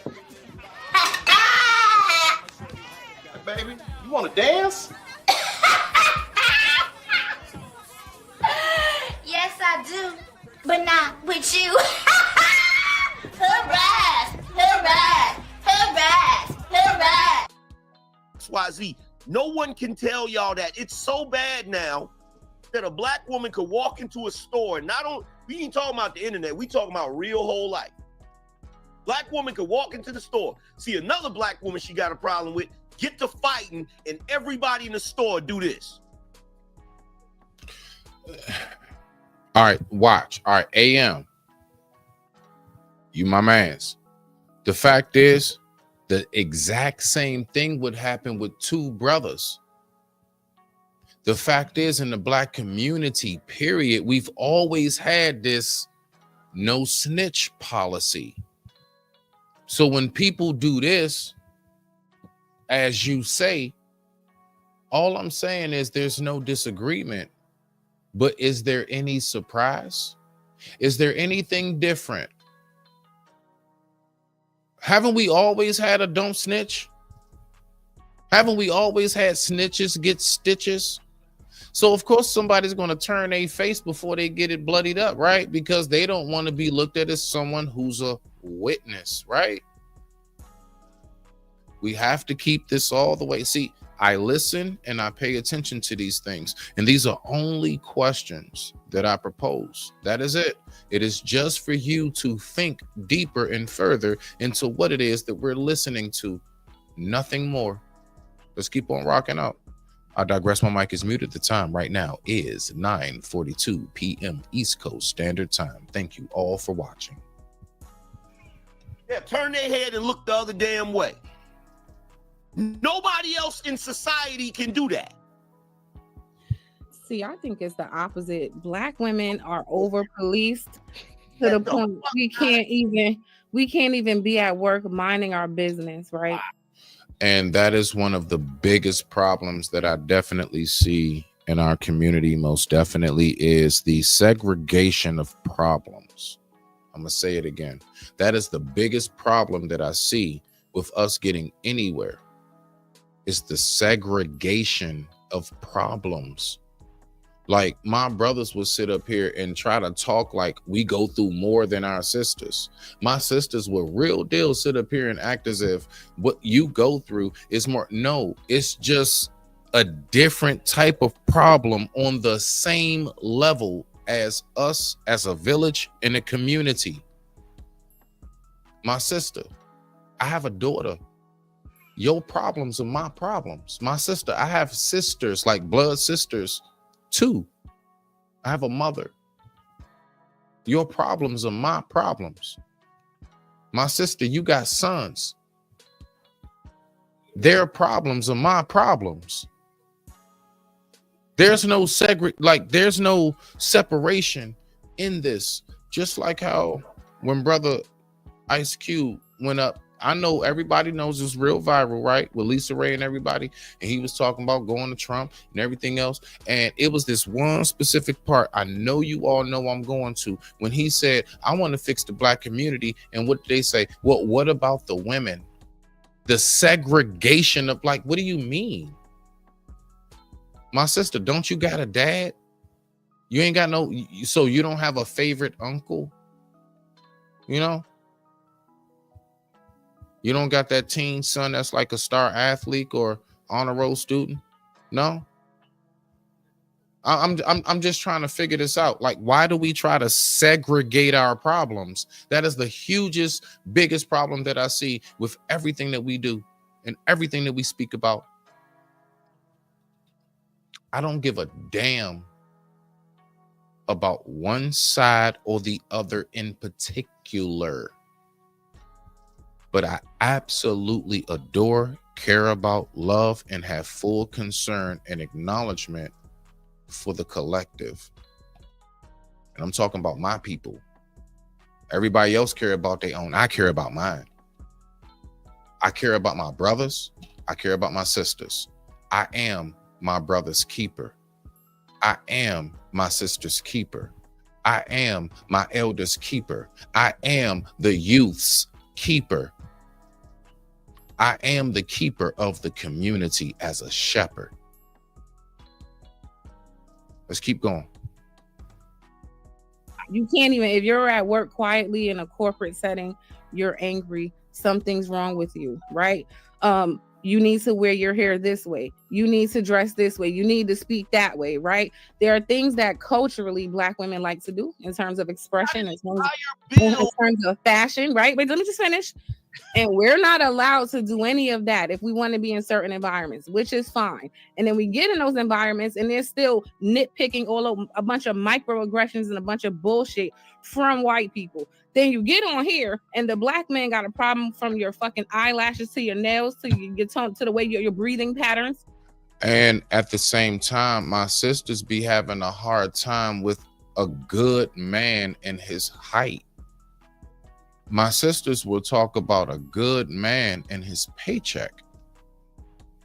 Look, we can do the back and forth, the who's more right, who does, but the fact is, at the end of it all, does anybody leave with anything substantial enough for you to go ahead and press forward and know that you should have faith within your community and your people? Or did you walk away and did you have more of a vitriol and a disgruntled feeling for your counterpart? You know, the very thing, because guess what? I could have sworn it's strength in numbers, and to divide is to conquer. You know how many things we just overlook? But I'm gonna bring it back to your memory. Don't worry, the brain never listen. Like it's like this. The brain never forgets anything. You know, it's just sometimes the mind fails to recall. So I'm going to help us recall what it is that we should know. Let's keep going. Your heart palpitations and everything the fuck else. So that is a lie when you say nobody can talk. All everybody does is check Black women or think that they can. No. All the world does is police the out of all of us continuously. I'm police, sis. You're policed. You know, and when I say police, I'm not just talking about like that badge and taser and gun. No, I'm talking about like just governed over, you know, how we should move, what society wants to big up and things of that nature. What is able to be pushed to the forefront. And the thing about it is this, we can definitely push so many things to the forefront on our own, but we keep on waiting for some kind of helping hand. When we have endless helping hands throughout our own. There are endless helping hands throughout our own. We don't need nobody else to help us. All we got to do is do for ourselves. But that's going to take something for us to get these ideologies and head spaces, everything from gangs, politics, religion, ideology as far as relationships, light skin versus dark skin, hood versus suburb. Oh my goodness gracious, how many different categories we have to try to get together before we could even think about sitting down at the table. I don't know. I just listen, at whatever point somebody tell me where's the lie, I'll wait for it. Let's keep going. What it is Black women sit around with a bunch of shit in their head about what they think people are saying about them. That's what it is. Because here's the overthinking is real. The thing, that term microaggression, oh my God, that is one of the most narcissistic terms anybody could ever come up with, because it's basically you sitting around thinking everybody is focused on you. And a lot of times the whole concept of microaggression, I'll give you a perfect example, right? Perfect example. There was this one chick that did a TikTok or whatever, or video or whatever, back a couple years ago. She said this was a microaggression. She said that every day she went to work, like she would have her hair in different styles. Yes. And she said every day the white women in there would give her compliments on her hairstyle, right? And she's like, that's a microaggression, because why do they feel the need to constantly speak on my hair? Is it possible? Is it possible that the white woman was trying to be cool with her and was trying to use complimenting her hair as a way to try to start a conversation? That's not possible, right? Because they're just automatically racist, evil, and they're just speaking on your hair because they want to disparage you, right? No, I seen that. And the other part she said was them trying to figure out, so where does the weave start and where does your hair start?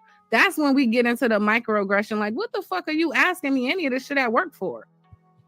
Why? But I mean, come on now. If you're not friends with somebody, right? And somebody's looking at your hair like, oh shit, you bitch, you magic. How the fuck? How does that look like it's coming out of your scalp? How? Can you tell me how? Because sometimes when they put their clip-ins and they tape-ins, they be lacking, and you could tell and you could see. Sometimes they just want tip. So this why it's insulting, because sometimes it ain't no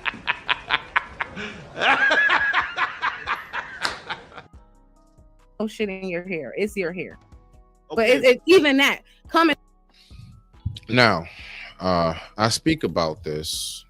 I'm gonna wait. We're just gonna get through it, but I do have thoughts on a woman's hair, and I'm gonna elaborate on that further right here. So let's keep on going. I thank you all for tuning in.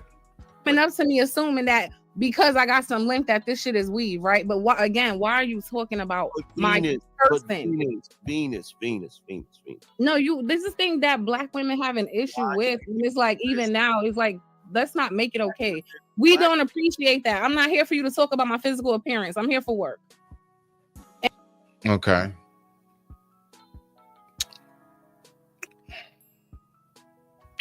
You know, I'm a firm believer that a person should always be viewed primarily for what it is that they can bring to the table mental wise.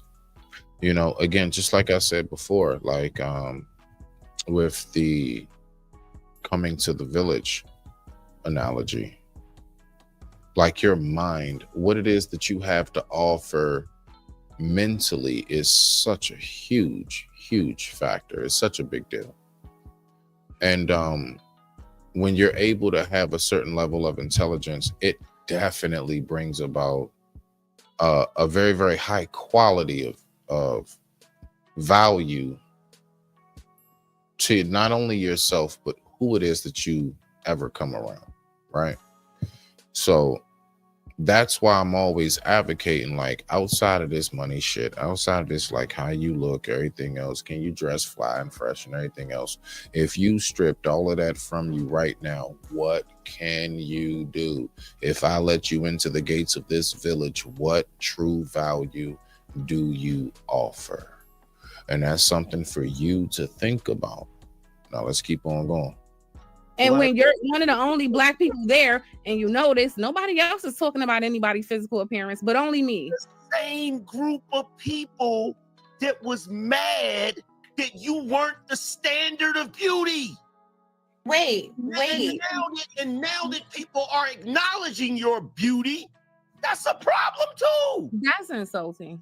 Do you get mad if a black woman asks you if you have a weave? Because I did have, when I was in college one time, right? Shorty had a dope weave. I knew it was a weave. I was like, oh, your weave is fire. Oh my God, why are you saying it's a weave? I think a lot of black women live in the land of delusion. They think because they put on magic hair that everybody just supposed to believe that that's their damn magic ass hair. If it's a weave, it's a damn weave. Plus, if you're not friends with the white women, y'all don't know what the hell white women be talking about them jobs. I have white women friends. They be talking. I do. No, I had a fucking my manager one time asked me, your teeth are straight. Are you all the way black? Wow. And don't talk to me about microaggressions. No, they fucking exist. That's not a microaggression. That's not micro anything. Insult. That's just an insult. Look, here's the thing. Yeah. Here's the thing about the whole weave thing. So first of all, nothing personal. I'm not going or nothing. But if we were to actually be on some, like, if somebody was to make a comment like that, look, we gonna keep shit a buck. The culture of people who have always been known to have the worst dental records naturally, Asian. Terrible. Google it. Let's go. Don't talk about us. If there's nothing wrong with having a weave, why be offended if somebody asks about it? I never am. It's just one of those things. Like I feel like certain things are just personal, and if you don't know a person like that, it doesn't have to be something wrong with it for me to. It's like me.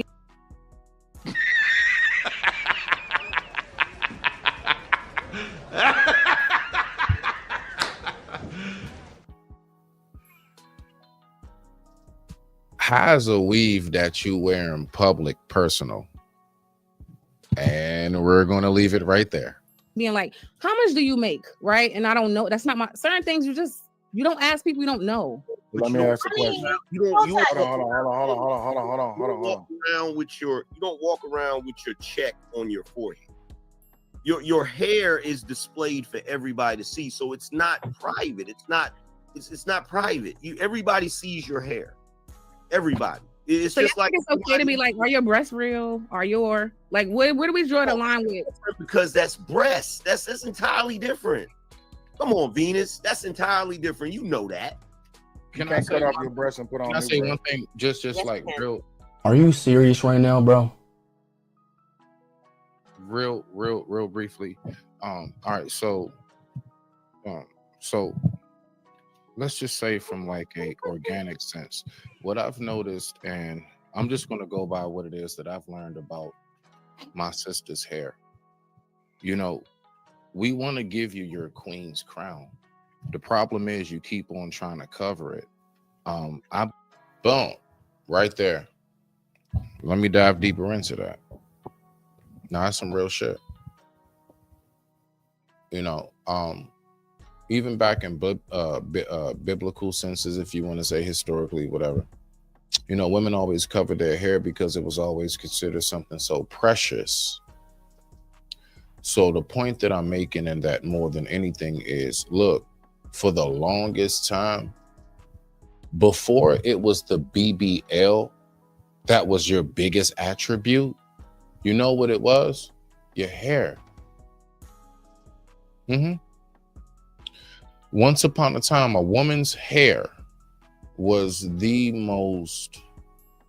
one of the most like when you capture our vision and we tunnel vision on you, once upon a time it was hair. Along with, you know, of course, that shape, you know, whatever it is. But no, that hair is huge. It's a very, very, very big deal. And that's the main point that I was making with that. And that's why I was going back to even in a historical, biblical sense, as far as, yeah, a woman's hair, like ladies, like no bullshit. Listen, not just my sisters, women, period. Ladies, your hair is your crown. It is. Why do you think, listen, like, let's just really think about it. Out of the two, you got a guy, a grown guy who, let's say he's got, you know, and he loses his hair. A woman goes through chemo. I'm talking about chemo, I'm sorry. And lose their hair. Let's just be for real. Yes, I'm fully aware there are plenty of men who will be so distraught to know that all them years of growing their locks or whatever, or their beard, anything, of course they would be so distraught. But let's just keep it all the way a thou wow. Out of the two, who would be more distraught after seeing themselves without their long, luscious hair for the first time? And that's for a reason. And that's the only thing that I want to make sure that I get across. Let's keep on rocking up. believe that a woman's hair is her crown. And even from many different holy texts, you know, from Mary and all of them, we can skip past that. Let's go. That looks like for. Are you worried that using your... God damn it. Hold on. Let's get. All right, boom. There we go. Bow. Boom. So yeah, I already explained to y'all my part and went into depth, so we don't have to listen to it like, it's not necessary. Let's go. You don't like the blue hair, it's cool, fine. But this is what my people like to do. Some of them like to do. So it's like either we're being told you should do this or cover that up, or we don't want it. Like, I don't go to work and see nobody policing white women's fucking hair, is my point. Nobody. But Venus, here's the thing, right? Here's the thing. When it comes to actually, white men do police white women's hair. I don't see openly at work anybody talking shit. I've seen white women come in the office with their hair wet. Okay, the back of the blazer got is wet. Nobody ain't saying shit. Listen. You got to understand this. The cultures are different, and there's differences in the culture. But white men. That's a fact. We also have to take that into account. We can't just say that folks is different on this or that, and then we, like, if we're going to say that we're different, then we have to recognize that's on multiple scales and levels. Let's go. Even down to, like, household family dynamics is my point, right? So let's go. Most certainly police white women's appearance to a degree that black women would not even talk. There are white men that are married to white women. If they notice that they white woman is starting to gain weight, they go out to dinner, they'll say, I think you better get a salad. Yep. They'll say shit like that. Isn't that why a bunch of white women back in the day were throwing up to the point? Yes. But now watch this. The whole get a salad thing. Do they, oh my gosh, do they really say that? Or is it that most of the white women kind of have more so of a, I'm going to make sure I keep myself in check? Listen, the thing about it is that I think we have to always keep in mind how much we actually pay attention to ourselves. All this talk about, do the men do this, do the men do that? Do the women themselves do it? And I know that women do. I know that men do. So let's not do that. Let's keep on rocking out. But here's the thing though, Venus. And this is what I meant. You perfectly displayed what I was talking about when it comes to black women being overly sensitive about certain things. Because the key word is, I said you should cover it. I didn't say you better cover it. But the way you responded was like I said, you better cover it. Like, I'm not giving you a command. I'm not telling you better do something. I'm saying under the circumstances that you explained it, I'm saying if you feel that way about your hair, you don't want people speaking on it, you don't want people commenting on it, it's precious, you should, suggestion, cover it. At the end of the day, you can do what you want to do.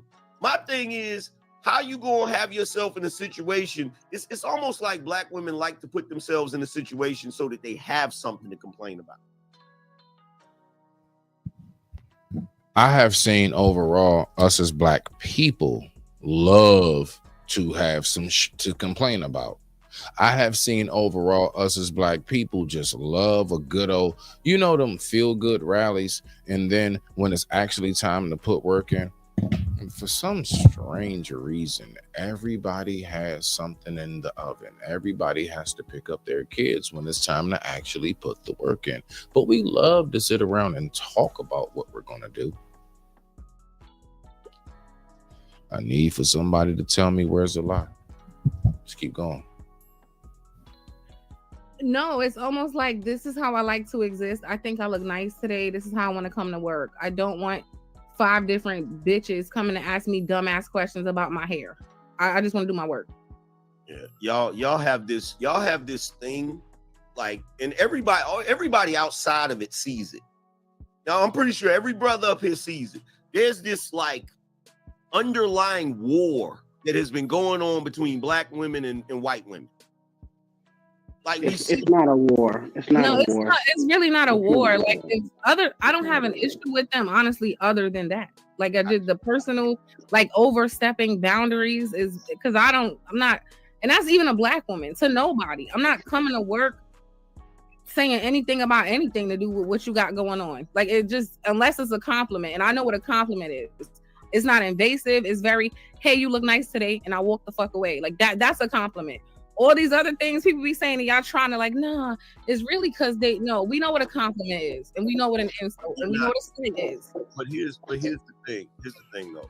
You're not, as black women, who are nowhere near as police on your appearance as other groups of women. You're not.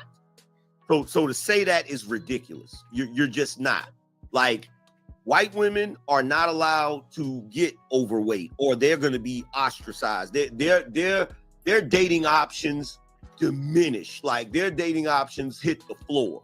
You feel me? When it comes to Asian women are viewed a certain way. That was the whole reason for the 4B movement over there in Korea, because they had to be they had to present themselves a certain way just to go outside, right?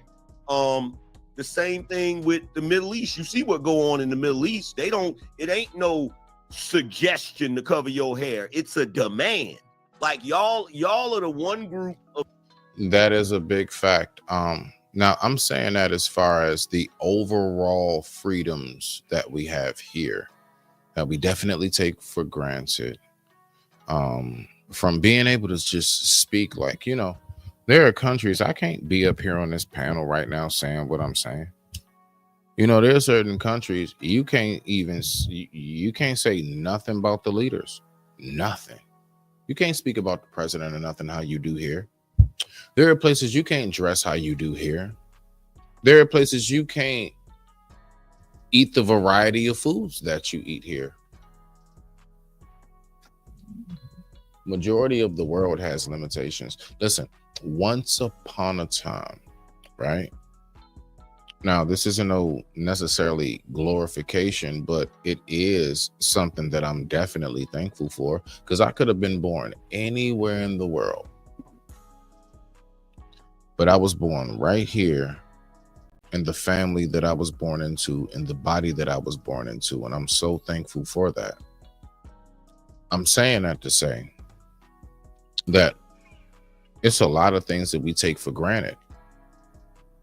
I could have been born anywhere else. I could be some orphan child in like a third world country, but I was born here in this body, in this vessel, to the family that I was born into, and so were you.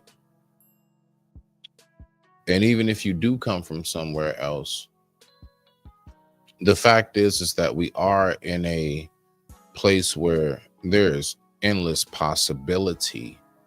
Freedom? No, freedom is not endless here. Possibility? Yes. Never forget that. Let's keep going. Of people, as far as women, y'all are the one group of women that have more freedom to express yourself than any other group of women. It's not enough freedom. And those people in those countries are wearing jeans under their burqas. It's crazy to me. Listen, the answer to all that shit is ownership. And the way ownership happens is, like, remember we was in segregation and we had like Negro leagues, baseball, basketball. The original Harlem Globetrotters is now like a clown group, could beat any professional basketball team. The original Negro baseball team could beat any professional baseball team. That was real, what you call black excellence. Exactly. If you own your company, you can wear whatever hairstyle you want to wear. Yep. But we don't own. We don't Right? own That's nothing. not the point. And we so busy fight. We so busy infighting. We ain't gonna own shit. Well, speaking of ownership too, one thing, and I know this is going to be, you a contentious topic right here. Before you finish, let me say this one last thing also. Oh, Jesus Christ, Knight. Why is brokenness so acceptable in our community? Now, that's a good question. Why is it? Before we move forward, now, we're gonna move a little forward, right? Because I want to finish sharing this whole segment with Sister Venus. But why is that? I'm gonna leave you for that question. Why is brokenness so accepted in our community? Let me finish. Let me say this real quick because I'm about to get off. No, wait, Coon Jesus. Venus was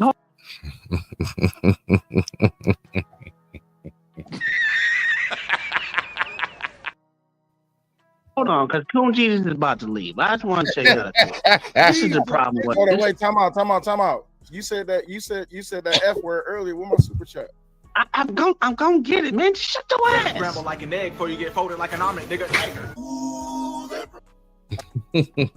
This shit is wild, man. Ah, shoot. Let's keep going. Light up somewhere, Nightish. I am 55. I've been hearing Nick. Yeah, we gotta get past that part too. We good. So what I'm gonna do is with this part, let's go ahead and let's fast forward to Brother Sharon. Bow. Let's get him on up there. All right. So now we're gonna get to the second part of the segment, I guess you can call it. And we're going to go ahead and listen to this whole back and forth. And we're going to see what we have. I digress. My mic is muted. Let's rock out. I thank you all for watching. The time right now is 10:12 p.m. East Coast Standard Time. Aaron first. Go ahead, Aaron. Okay. Oh, that sucks because I wanted to try to help her out. But I'll continue. Maybe she can catch it. So, shout out to Aaron. Y'all make sure y'all check him out on Hamp Show. I don't know if he has his. Oh, there we go. War Report Podcast. There we go. Check him out at War Report Podcast. I'm gonna subscribe myself. Support our own because we are all that we got. Let's go. she kind of answered some of her own questions. She said that men and women are held to a different standard, which I agree, right? But what that does with a boundary, let me back up. For a boundary to be effective, it has to be impenetrable and unmovable, right? It's a brick wall that you set. So where you set it is very important. You have to set it at a place where you know the danger is imminent, and the cost to exact action the benefit will always outweigh the cost no matter what, right? Discernment. A man with discernment, in a nutshell. There can't be any question. Ahead of that boundary, though, and I think this is places where she wants the boundary to be put, is where you have to make a value assessment on whether or not it's worth it. What do I gain for taking action with this? And is it worth what I could potentially lose? That's a lousy place to put a boundary, right? But that's where you should put protocols, because those things differ. What do I do in this situation? Well, it depends on what you have to lose, and then you act accordingly. And it's situation changes, right? And I think that's where things like conversation and protecting our image based on what people say about us is kind of where that exists. And with protection being largely preventative, the best way to control our image is to not arm other people. Now, I do get what he's saying with that, as far as like, I speak real big and highly on don't keep giving folks ammo with things that they can use to say about us. Exactly. And even when they're wrong or they're disparaging, if they're disparaging in our house or on our panel, attack them. Great. But when you're in Rome, you may not necessarily see the value in, oh man, you can't say that. Well, you on my panel. I can say what I want, right? So that you have to look at it, and then doing that, what does that do for the potential for you to get on other panels in the future where you can affect change, right? People are like, he's gonna get up here and be unruly. Yes. Now, let's go ahead and get to my boy Sharon. Let's see what he has to say. Jeez Louise. Already, just from me stopping this daggone thing, look at the facial expressions. Let's go. Let's listen to my man Sharon. Let's hear what he has to say. Again, I have no dog in the fight. I am just an individual observator. Let's keep rocking out. Hold on. Either way, wait. Either way, when it comes down to it, at the end of the, what it is that caused you to have an ignition in yourself to say that's some bullshit. He should have attacked Myron right there. Was it the fact that he was there, or was the fact that something? The fact I gave you one, you don't want to accept that. Fine. You think gave me one of what? All you said was that Myron said a whole bunch of bullshit. First of I'm all, answering. You think that him being from Sudan means that we is the same kind of African? He's not from Sudan. His parents is from Sudan. He's from Connecticut. First of all, here's the thing, right? And so here's the thing. Here's the thing. Number one, you're expecting me to disagree. You're expecting me to disagree with him saying African American when the proper definition of an African American is somebody who's born in Africa, comes to America, and then becomes an American citizen. That is the proper definition of African American, not the goofy shit that Jesse Jackson came up with back in the day. Okay, because that's not what we are. That's not what we are, Sharon. Exactly, and Myron is not who we are. Correct? Okay, no. Beef is when you make your enemies start your Jeep. Beef is when you roll no less than 30 deep. Somebody said he was. Okay, so you should have checked this bitch ass. No, look, he ain't us. He's not us. And so therefore, he don't get to talk on us. You're not in the pool with us. You are not getting wet with us. You are not a part of the coach. Here's the thing. You can check him when you have a conversation with him. That's fine. If that was Keep your head up, Sharon. Keep your head up. whatever happened, then that's what I would do. Because I ain't afraid to talk to nobody. I ain't afraid to combat nobody bullshit logic. Beef is when you make your enemies start your Jeep. Beef is when you roll no less than 30 deep. That's if you. I ain't no pussy. So like, just because a man has some kind of clout, I'm not going to be afraid of him because he got some kind of clout. I don't need nothing from nobody. That's if you feel like what he said was bullshit. Exactly. Because I'm pretty sure. Because I've seen. Motherfucker, are you out of your damn mind? You have conversation with numerous people that said some shit that was some bullshit. Sure. You know what did? You know what didn't happen? You know what didn't happen? What didn't happen is Angry Man hitting up Sharon saying, "Hey man, why didn't you check so and so on such and such?" That didn't happen. I know because you make a secret stream about it. I don't make secret streams. You do. You literally did. No, I don't. So when you had problems and you had streams about me, you tagged me and you said, "Hey, look, I want to have a conversation with you about what you said." Who, you, the dude that's making content about me, calling me a rim brother?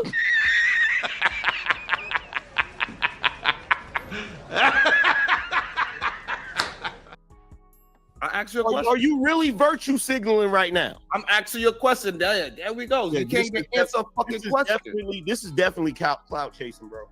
Of course, you want to try to stimulate it as something that is not. You need to stop, fam. You need to stop. It's just fucking crazy. So you acknowledge this. Beef is when you make your enemies start your Jeep. Beef is when you roll no less than 30 deep. Clout. You acknowledge this clout. Chasing? You acknowledge this clout. Acknowledge what fucking clout are you talking about? You said so you said because we have saying, clout. well, hold on. So anytime any content creator, no, not any does content a stream creator, or a video about something else, a reaction, that is clout chasing? So let me ask you a question.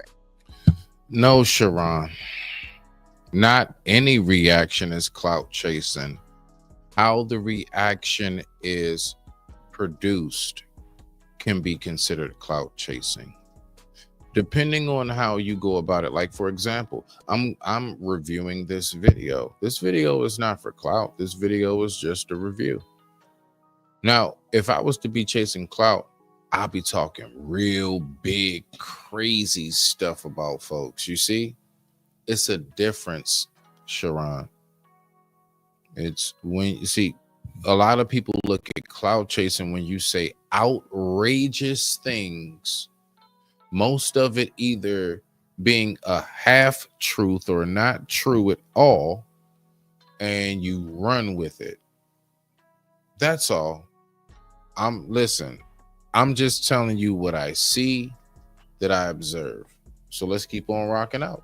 And with that being said, I digress. My mic is muted. The time right now is 10:20 p.m. East Coast Standard Time. Thank you all for watching.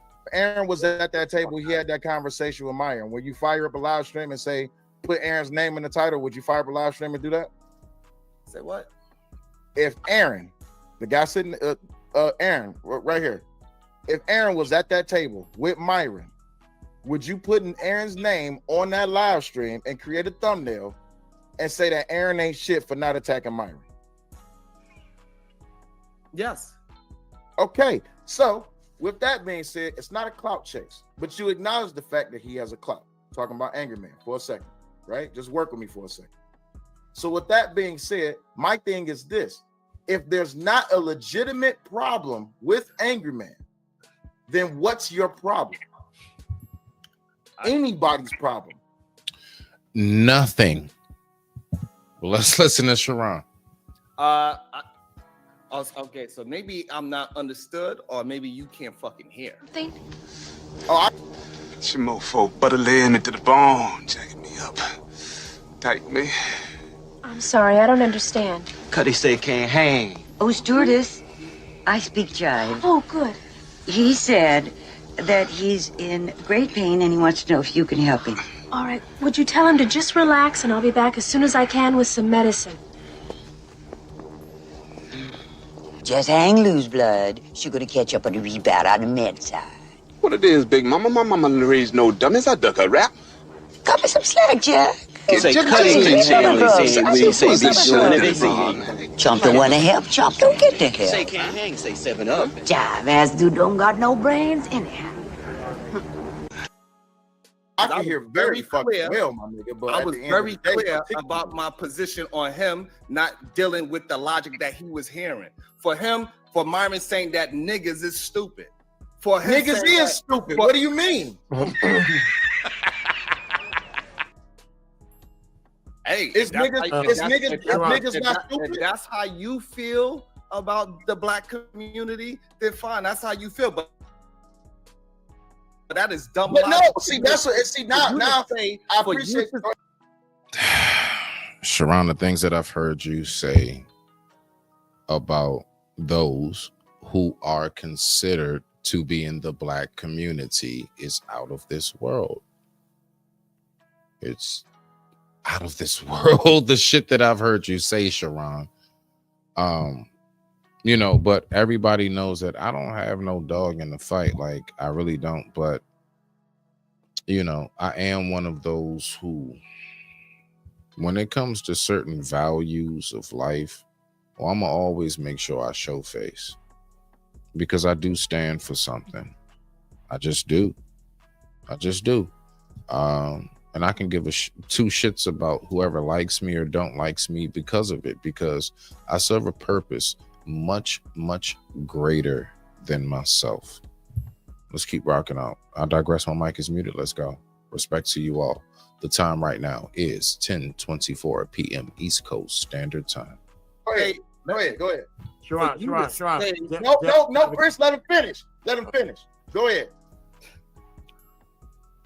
Fine, if you ain't gonna say it, then I'll say it. Y'all want to blend niggas and black people together when y'all want to band together and stand on some shit. But the truth of the matter is, y'all don't like to stand next to niggas. Now I'm gonna bring up JP. You would not dare, with JP's fucking reputation, you wouldn't dare stand next to him. But I guarantee you this, just because a nigga who you assume is from another country says some shit, now y'all want to band together. Because I hate you coward ass niggas. You a punk ass nigga. That clout chasing bullshit. That's clout chasing bullshit. So if that false statement that you said was true, because guess what? Who stitched streams about Jay Prince when he said some bullshit? Sharon. When Israel says some bull, even though because I hate you coward ass niggas. You a punk ass nigga. I said I did streams about him. Ilkan Ali, he did some bullshit. I did a stream about him. DJ Hamp had a show. He had something I didn't like. I did a show about that. Fantastic. I did a show about that. So on and so forth. I did content about Smaller Beans podcast. I had a show about him. I guess I was looking for clout there too. Y'all niggas sound when it comes ridiculous. down. Hold on. Are you serious right now, bro? Hold on. Wait. Either way, when it comes down to it, at the end of the day, that's fine. Either way, when it comes down to it, you cannot refute the fact that niggas is niggas.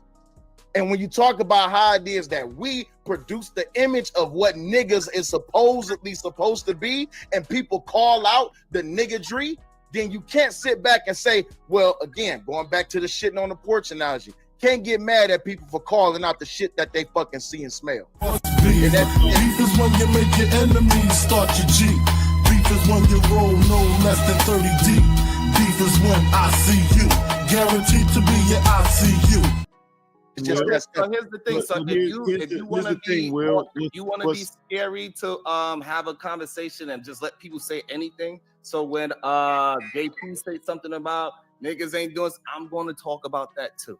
Okay, so cool. if you are not telling the truth and you call it niggas dumb, and when you saying niggas, he was not saying niggas as it was just like it was just D niggas. He was talking about black people in general. He was talking about.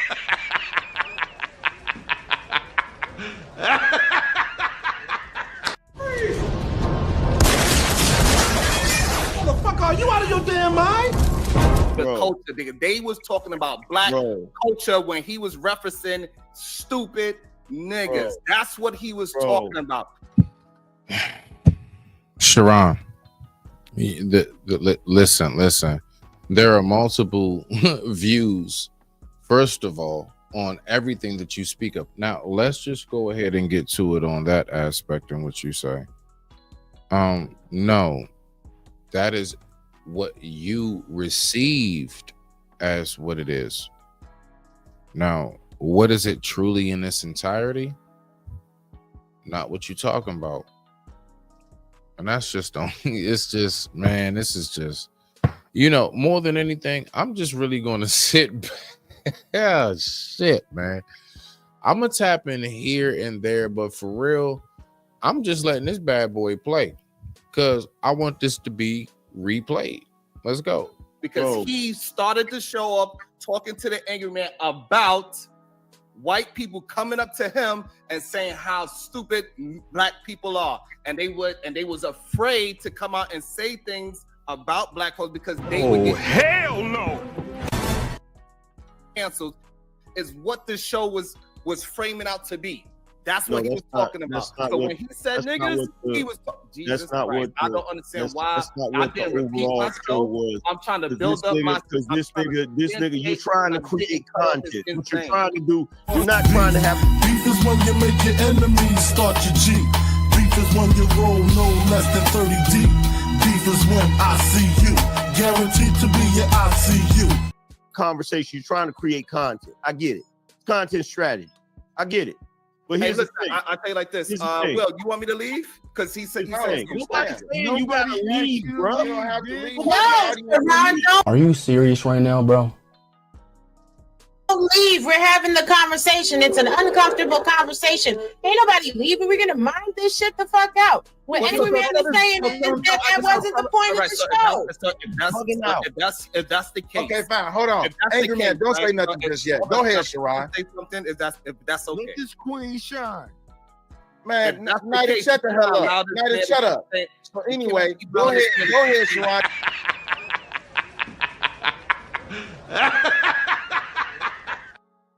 You got the flow. You gotta let me say something.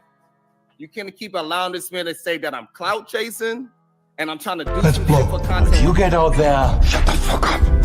These guys are trying to escape. What's wrong with you, you goddamn snitch? God! Oh. It's you. Thank you, you sweet, kind man. When I do content every fucking day, sometimes 2 shows a fucking day. Okay, so you're doing shit for content. fuck? You too. Baby man, let him get his words out, Yeah, please. Come on, Nidus, stop jumping in there, man. Nidus, leave it, bro. Let them man this shit out, man. Listen. I apologize. Come on, man. Beef is when you make your enemies start your Jeep. Beef is when you roll no less than 30 deep. Because this is shit I'm talking about. How can niggas get mad? Fuck it. How can black people get mad when people say something about nigga shit, and yet here we are doing nigga shit?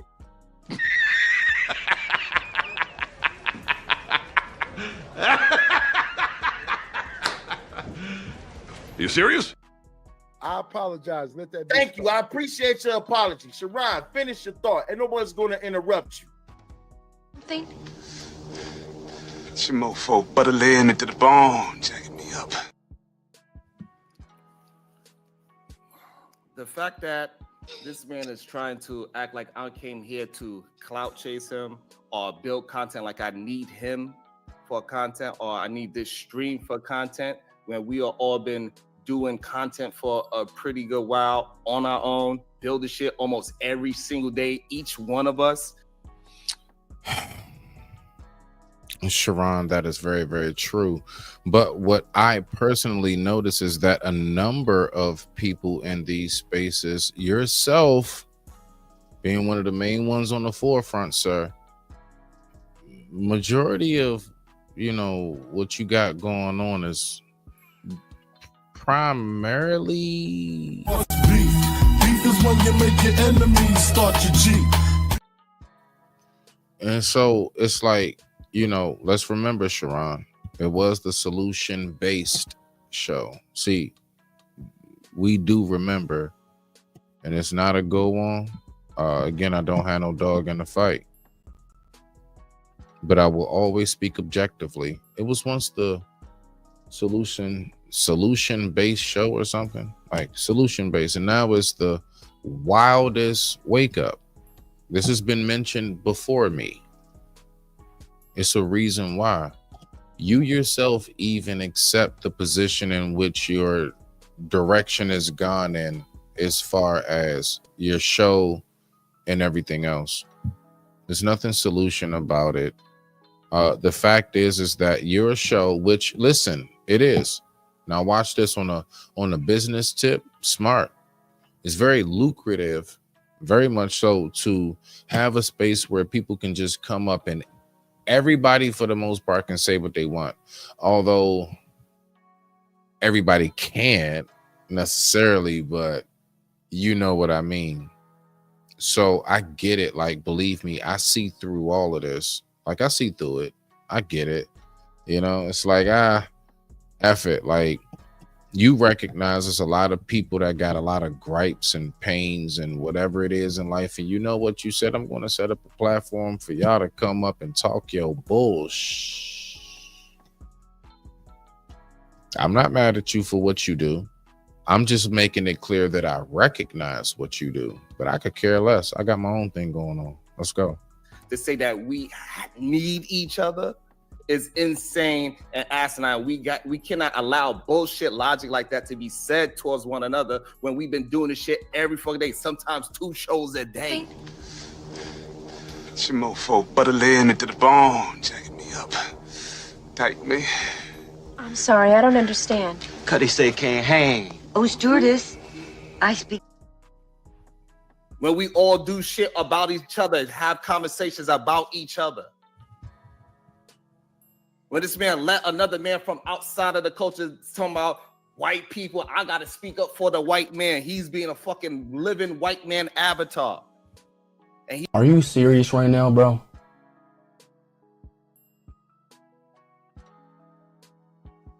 he don't say a word about it. You're married to a white woman. There's no hate to that. There's nothing wrong with that. I don't have nothing against it. But I'm confused right now. Your whole marital status, man. About that, I have a problem with that. Do I get to speak now? Yeah, go ahead. So, number one, I said, beef is when you make your enemies start your Jeep. you're using this to make content, which is a fact. You're going to make a show about this tomorrow. It's content strategy. We YouTubers, I get it. But to sit back and try to pretend like you're not going to do that is disingenuous. Okay? Sharon, sit still. Sit still, Sharon. There's nothing behind you. There's nothing in your hair. Just sit still. Number one, when I have conversations with people, I can't force everybody to think the way I think, believe what I believe, or have the same opinion as I do. You should know that better than anybody, Sharon, considering how many times we've went back and forth. So the same way that you have your opinions and you believe in what you believe in, cool. That's what you believe in. Now, to come up here and say you had a secret show, brother, the show that I did about you, you joined the show at the end of the show. So how in the hell was it a secret show when you was literally on the damn show?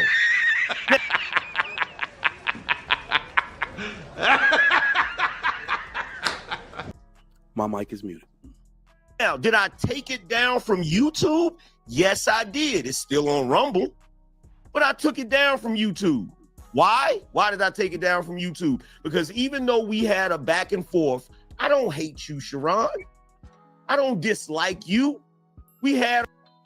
Now, one thing I would say is this, that now I don't know AM's life. I don't know Sharon's life. I don't know either one of their lives. I'm speaking on myself, right? Because I actually do have joy. I actually do have peace in my life. That's the main reason why I don't go around these spaces all angry and stuff. That's the main reason why I'm not screaming on women. That's the main reason why I'm not an angry, disgruntled dude.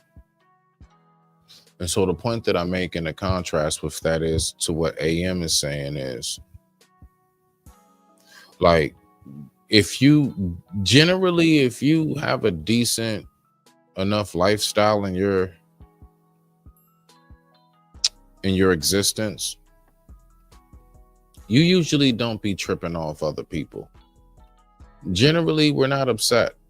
Generally speaking, like, we actually want you to be good. Like me, you know, the number one reason why I want other people to be good, you know, the number one reason why I want other people to like acquire and achieve everything that they've always wanted and desired, because I have that myself. I have it. I actually have that in my life. So I want you to have what I have. I don't want to be the only one running around here good. You know what that makes me? A target. If I'm the only one happy, if I'm the only one that's good, and I don't want nobody else to be good and everything else, and let's just say I was the only person on planet Earth good, does that not make me a target? Because misery loves company. And would that not subsequently over time possibly tear down everything that I have of happiness? See, it's also a personal reason why I want you to be good, because, you know, I want you to be happy when you around me. I don't need you to be having a badass attitude and I'm sitting up here and my life is wonderful. I want your life to be wonderful as well. Let's keep going. Oh yeah, I do side cliff notes, so don't mind it. It ain't got nothing to do with what we talking about, but it kind of did. So let's keep going. Our little back and forth, cool. It is what it is. You said what you said about me on your show. I said what I said about you on your show. I'm not gonna leave it up on YouTube so everybody can go run and look at it and say, look at the two niggas going back and forth. So you see me nodding my head because I swear on life, I keep talking about it. Listen, I'm all for responding. Like, you got something to say, Rogue? Look, I'm all for that. Don't never let nobody get you to it. Hey, look, especially in this space we in, let's just be for real, people. This is the hood of YouTube. you better make sure that you kind of show face here and there sometimes and make it be clear, like, look, don't play with me. Yeah, you better make that shit clear, right? But simultaneously, it's a balance that comes with all of this. And us as men of discernment and wisdom know when to pick and choose the battle. And I get that part. So let's keep on going. Let's keep on rocking out. I didn't take it down because I'm trying to hide what I said, nigga. Like, Pick and choose the battle. Everything doesn't need a big response. Everything doesn't need to be stayed up. No. Sometimes you just kind of like, you know, you make your point, you make it real clear, then you just, boom, done with that. Let's keep on moving forward, right? And those are those of us who, we get it. We get it. Let's go. come on, bruh. But if you want to check Myron about what he said, the same way you did a show about me, you can do a show about Myron. But the reason why you're doing it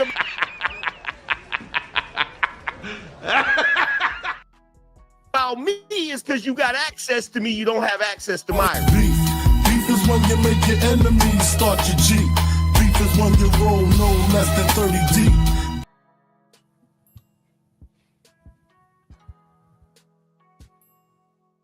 Right or wrong?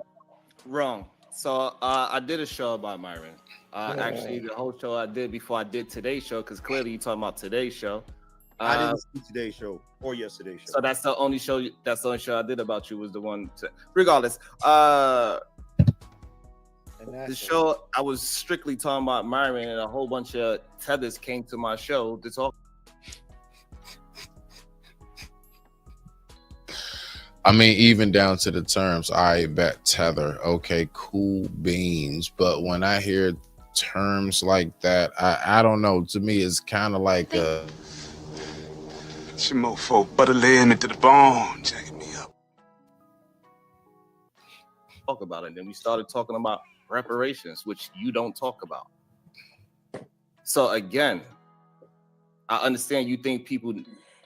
I understand you've been attacked for a long time on this YouTube thing. So maybe that's why you thinking that I'm attempting to. what? Hold on. Wait a minute. Wait a minute. All right. So Sharon, you know that is something that AM has always talked about.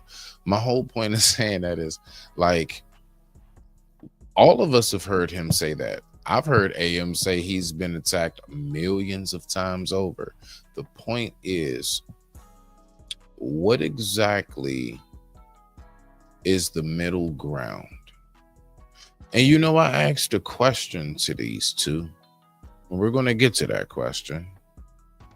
But what's the middle ground? Okay, all right, bet. You know what your gripes are and everything else. Now, black men are to be better, right, Sharon? I hear you say that every day on your show. Black men are to be better.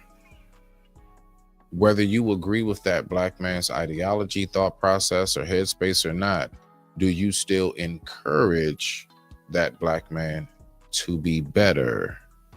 Just a thought. Or we'll get to if he does or not. Let's go. Build my content strategy about you specifically when I've been doing this for over a year now, and I don't do content specifically on anybody for a long period of time. I have multiple conversations every fucking day. So to come up here and be disingenuous and say I'm trying to do this for a content strategy is bullshit. 1 second. 1 second, y'all. Okay. All right. So this is what I'm gonna do. I have to. So let's just. So we all just heard his words. Him doing that for content strategy is bullshit. Okay, so let's type this in. All right. All right. Let's type that in. Let's see what we got. Okay, so let's go here. Okay. So this is what I want to look at right here. This is what I want to look at right here. Okay. All right. So let's go ahead and look. Okay.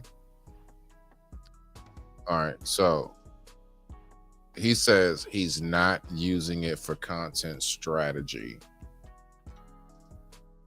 This show was today. Today. Look at his face. Who's he talking about? This is today. This is earlier today. Let's listen to a little bit of what Sharon got to say about masculinity.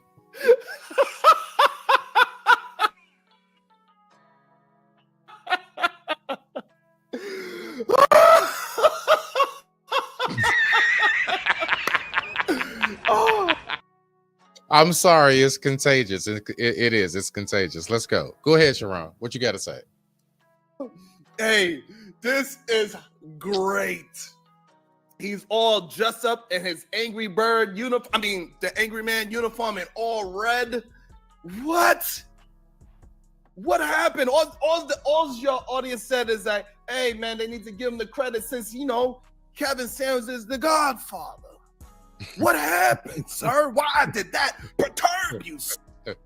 I'm sorry.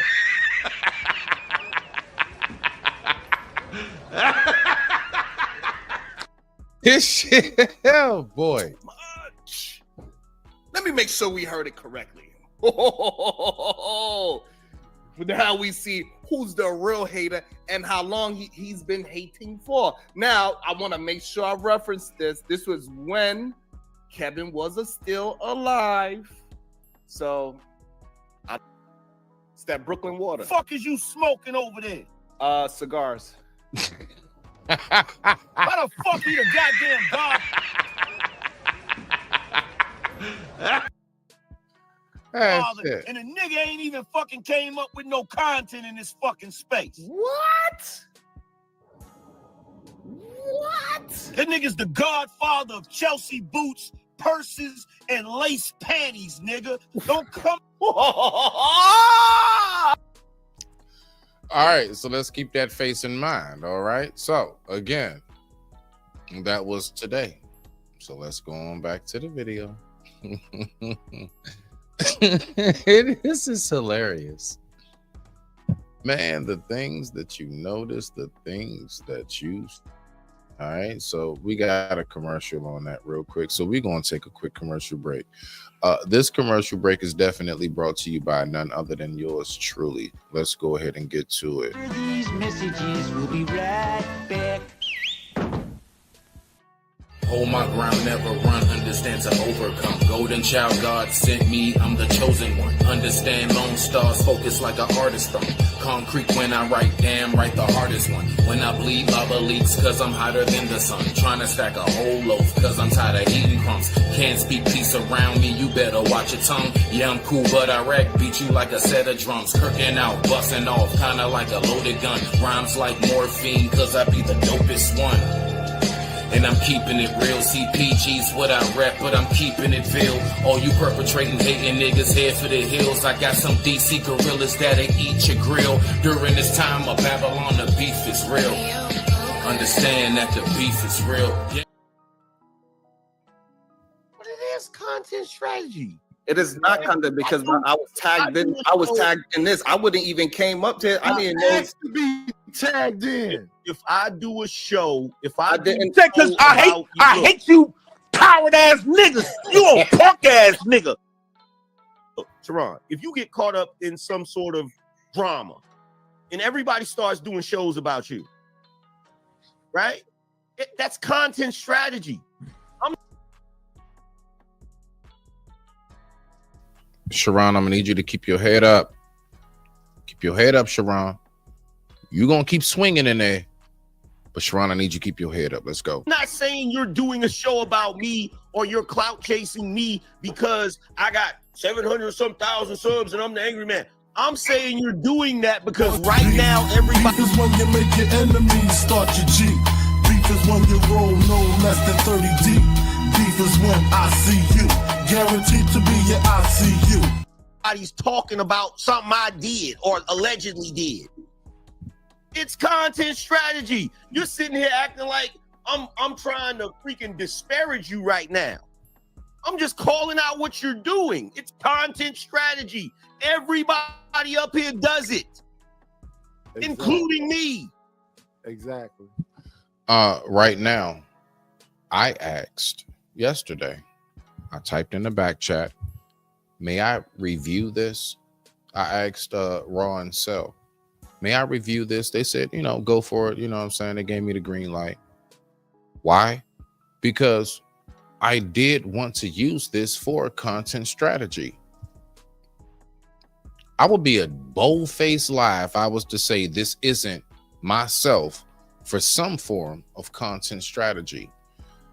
Most of all, it is for the educational entertainment purposes. Like, I like to give you those different angles of things, and I like to just sometimes just allow things to be shown. Like, that's the main reason why I'm just kind of letting this play out. This is just one of those, like, let's just kick back and cool it, and let's just kind of like, I just want to replay it right over here because I want us to see this right before our face.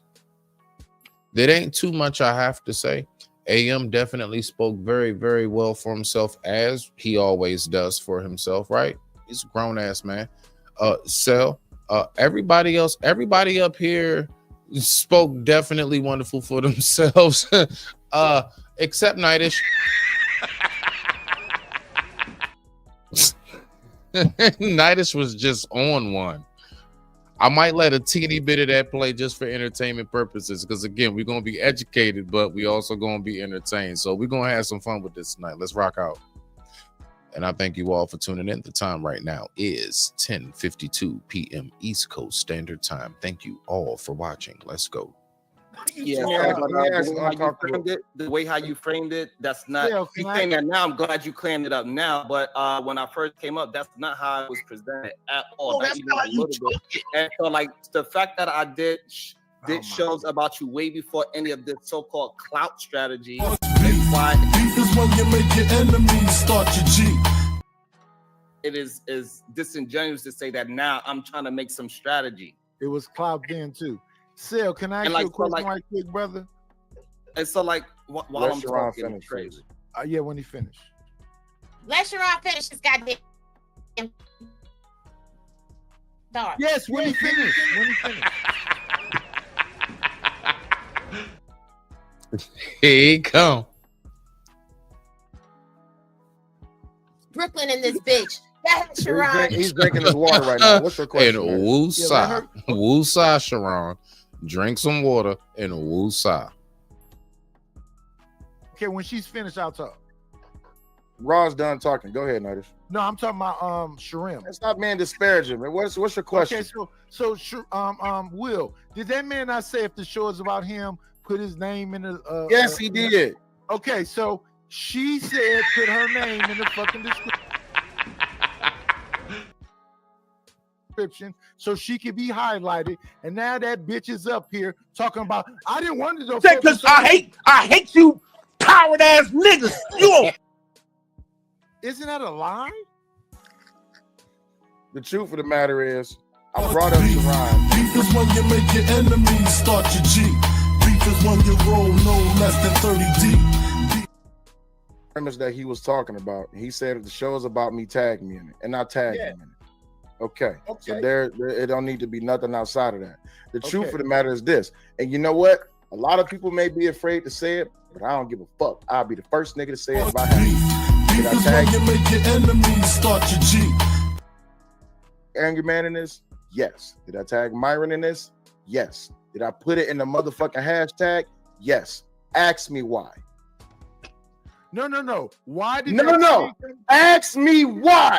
Oh, no. Beef is when you make your enemies start your G. Man is perfectly fine with it. No. Ask me why.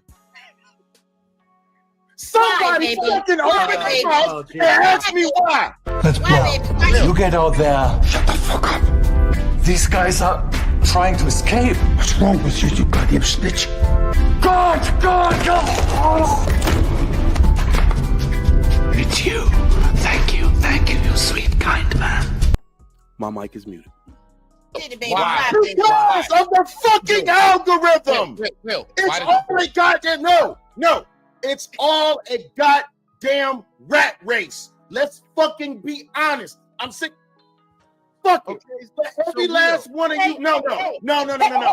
For every last one of you content creators, don't you tag no fucking body and don't you put their name in the goddamn chat. No, Don't that's the business. talk. Wait, don't put them on the thumbnail. Don't even mention their motherfucking name. I don't want to hear shit because you know what? It's not. Wait. The truth of the matter is this. It's not. It's okay to perfectly say I'm chasing a fucking clout. And there's nothing wrong with that. You know why? There's a wait. There's a wait. There's 161 people watching this show right now. If I did not tag Angry Man, Myron, and then turn around and tag Sharon, how many people do you think would be watching? Sharon would have got you 160. How many people do you think would be watching? Wait. How many people do you think will be watching this show?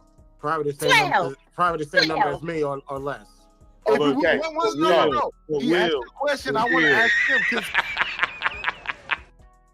he said that if you just tag Sharim and nobody else, would it be 160 people here? Shut up. It's your mofo butter laying me to the bone, jacking me up. Tight me. I'm sorry, I don't know. But Will, that's okay to say. Will, I gotta ask a question. Will. Yeah. Can we appreciate the fact that Sharon feels that I have enough clout to check Myron from Fresh and Fit, but not enough clout for him to chase? Thank you. Yes, we can. Amen to that. Hallelujah. And that's okay to say that. See, this is something me and my baby talk about all the motherfucking time. To hell with the comfortable conversations. We know how to have those. Let's have those hard conversations, the uncomfortable ones. I have nothing to say. He said it. And I think this is something that all you motherfucking content creators need to fucking hear. Where YouTube Unfolded at. Shout out to YouTube Unfolded.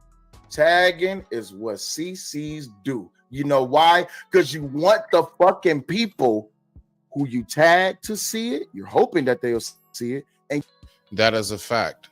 Anybody that I tag, I actually do. I want you to know that you're involved in the video that I did. That's a fact. I can say that for myself.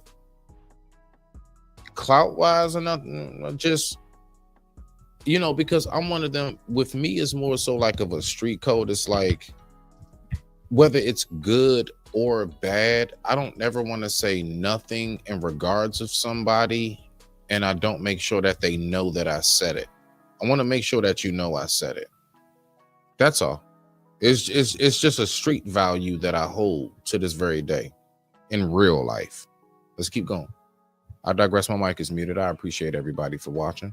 And you want the people who's going to go into their search bar and look up the name of the person. Yeah. Here, I'll give you a prime example. Yeah. How do you get time? Yes. And I also, majority of the time, the people that I tag, I also say go subscribe to them. When you push on that blue highlight and you see their page, you can go ahead and check them out. That is literally exactly why I do it. Facts. Let's keep going. Now, I don't know about everybody else. I'm only speaking on that for myself.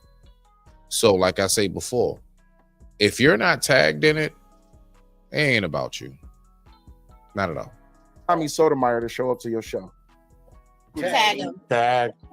You tag it. So I don't want to hear shit about, I'm not clout chasing. Beef is when you make your enemies start your G. Beef is when you roll no less than 30 deep. Beef. Everybody's fucking doing it. Kiss my ass. That's the fucking truth. But the thing is this, it is two different ways that we can take that whole. It's your mofo butter laying me to the bone, jacking me up. Tight me. I'm sorry, I don't understand. Cuddy steak. Clout chasing thing. Clout chasing, the way how it is being said, it can be taken as a negative way, not as a way to just do content.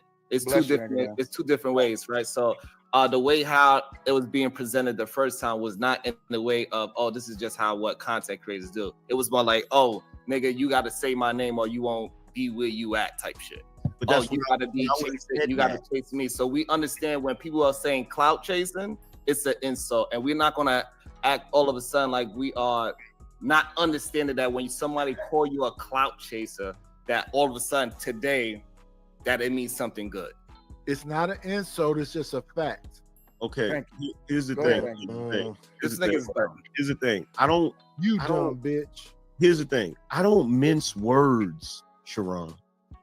If I was gonna say the only reason you got your subs is because of me, I would say that shit. But you know why I don't say that shit? Let's blow. You get out there. Shut the fuck up. These guys are trying to escape. What's wrong with you, you goddamn snitch? God!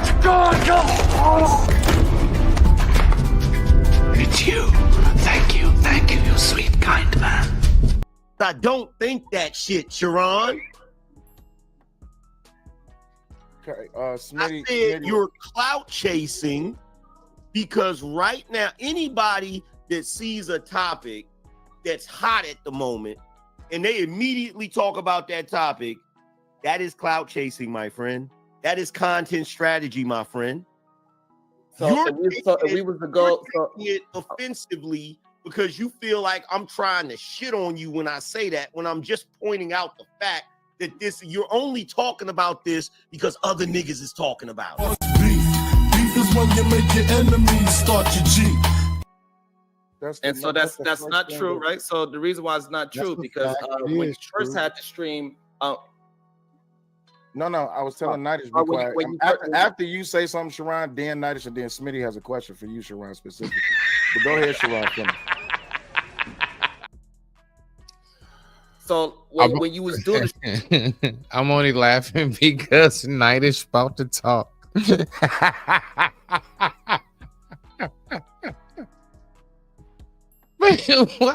Why he couldn't just stick to the topic? Why he go off like that? Anyway, let's keep going. stream while you was live early in the AM. I even sent you a super chat say, "Hey, yo, this is a tip because I wanna review it." I even sent you a cash app saying that I was gonna review it. I So said to I say didn't that- care. Huh? I said I didn't care. You didn't hear me when I said it? So the reason why I brought that up is because it shows that I was not looking at it to wait until everybody else. Yeah, look at how I'm laughing. Yeah, I ain't even peep myself. It was funny then, it's funny now. Shit. Oh man, this is hilarious. I just love watching this. I swear, this is all I do. I just sit back and watch you niggas. I don't have no dog in the fight. Let's go. Was doing it. Fair enough. So when I first seen it, I was like, "Oh shit!" And even in the chat, you was like, "Oh, I see my man Sharon in here," and I was disagreeing while I was in the chat too. Yeah. And so I wasn't doing it because everybody else doing it. I did it because mine was saying some shit that I wholeheartedly disagree with, and I'm never backing down for any kind of verbal disagreement. Okay, And so that you is know my personality since day one. So I don't know why we are acting like I'm doing something brand You new. know what?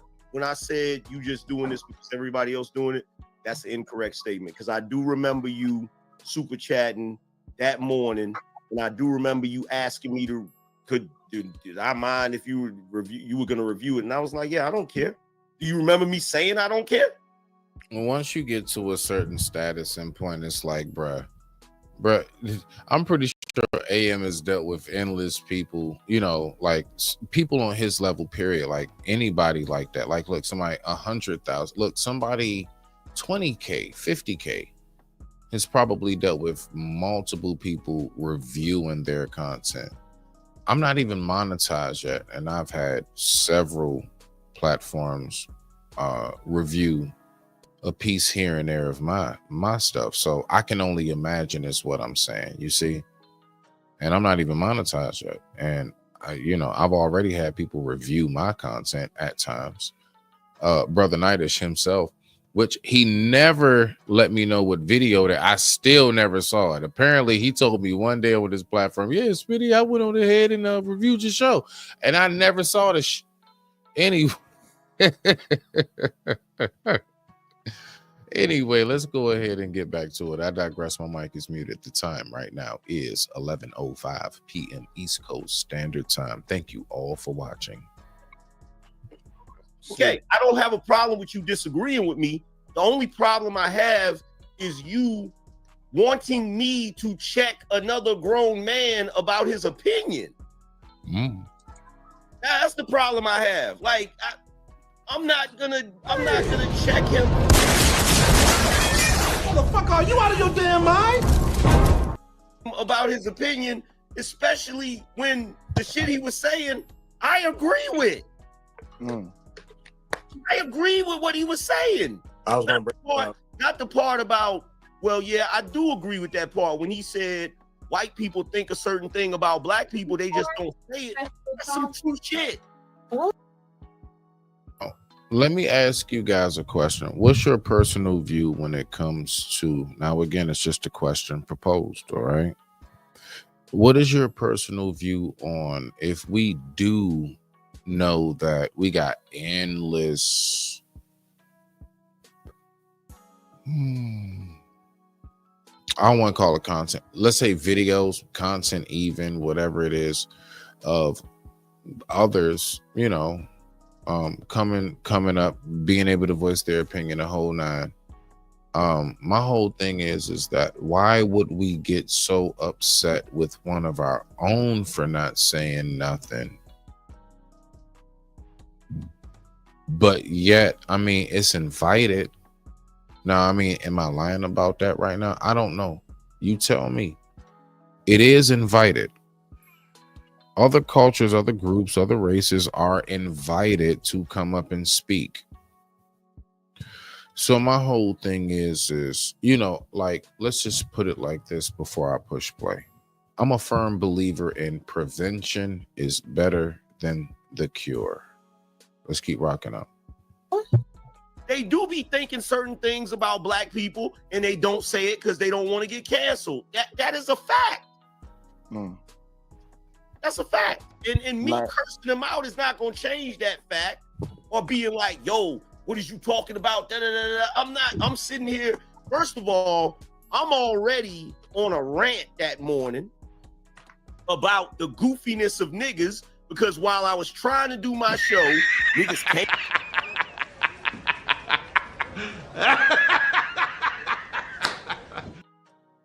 Came into the chat room and started being goofy.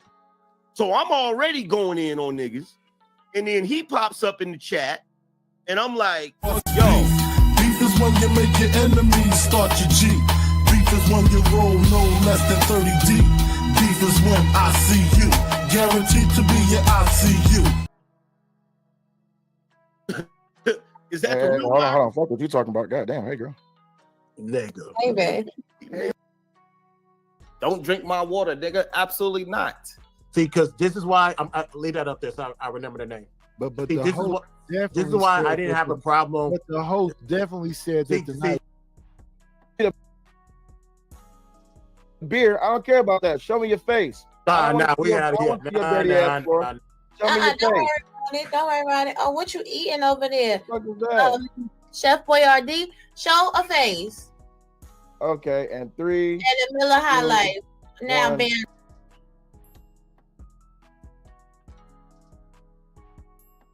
It's 9:30 p.m. and your couch is whispering.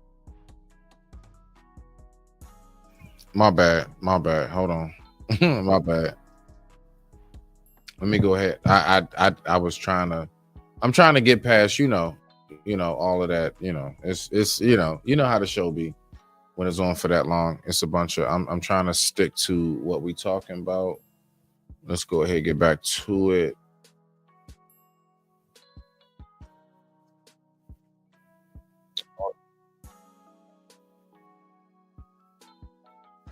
All right, there we go. All right, so let's get back to it. My bad, y'all. To use that stat in a way where you're trying to twist and contort it to make black men look bad.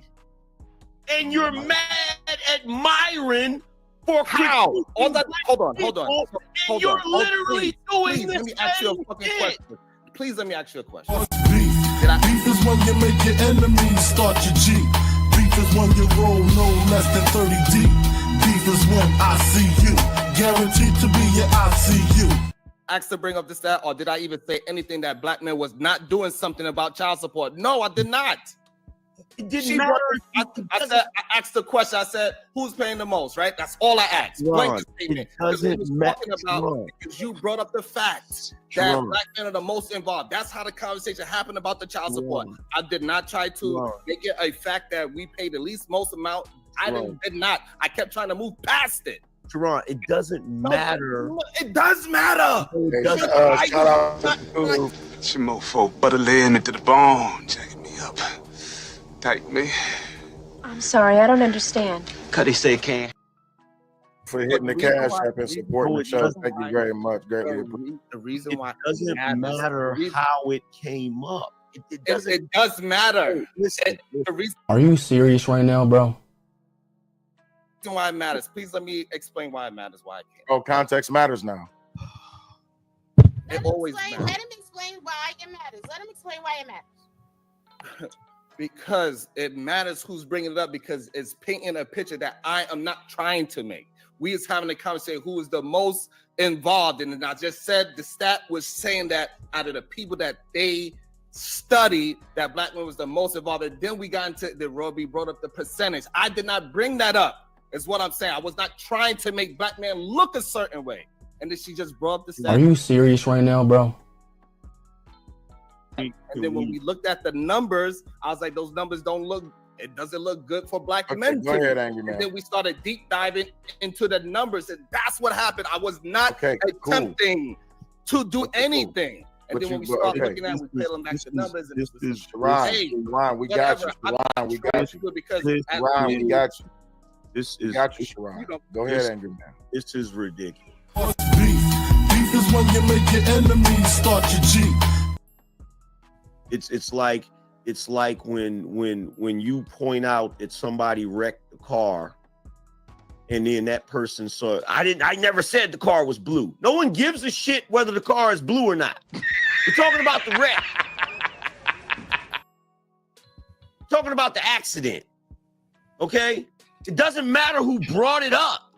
The point is, I brought it up to prove that black fathers are good fathers.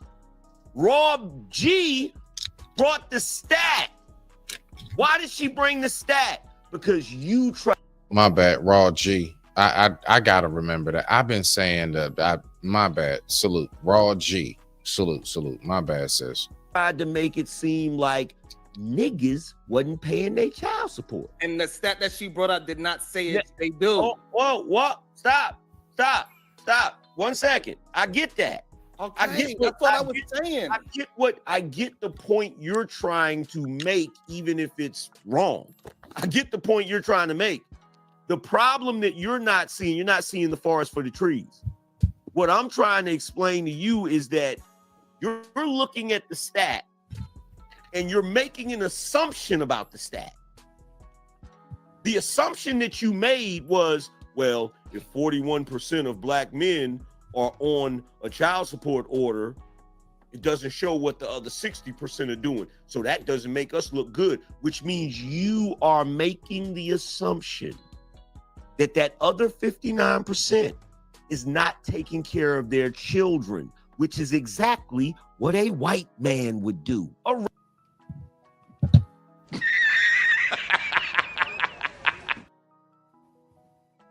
Racist white man. So you're literally doing the same exact shit that you just accused Myron of doing. You have a negative. You have a negative. Wait, hold on. Let me finish. What I'm trying to tell you is this, right? Let me finish. What I'm trying to tell you is this. Let me finish, bro. And you keep reaching, right? And you keep Ron, let him finish. This is why I have to jump in. Ron, let him finish. I didn't say anything until you keep trying to compare me to this man. Beef is when you make your enemies start your G.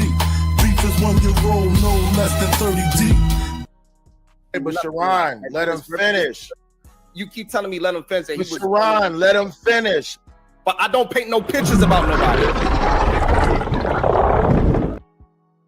It ain't about painting pictures. Let him finish. You gotta let me correct it. No, but he was in the middle of talking. You just came in just so you could do a soliloquy. Let him finish. I don't mind letting you go on, but just let him finish. I didn't do it. At that point, I was just like, I need to shoot myself. Not really, but I'm just saying, you know, comedic wise. I know everybody's so sensitive now. God dang it, can't even joke no more. Hold the fuck. Let's get past all of this. Let's get past all of this. Let's get past all of that. All right, so boom, hold on. God dang it, Jim. God dang it, Jim. Hold on. Where did he go? Where did his ass go? Where did his ass go? There we go. Let's get, hold on, this last little bit. Please stop trying to compare me to that man, please. Here's the thing, right? Here's the thing. No, because this is a real thing. Beef is when you make your enemies start your G. There are niggas in our community that feel like they're the chosen ones. They can disparage black people, whether they choose to disparage black women or black men.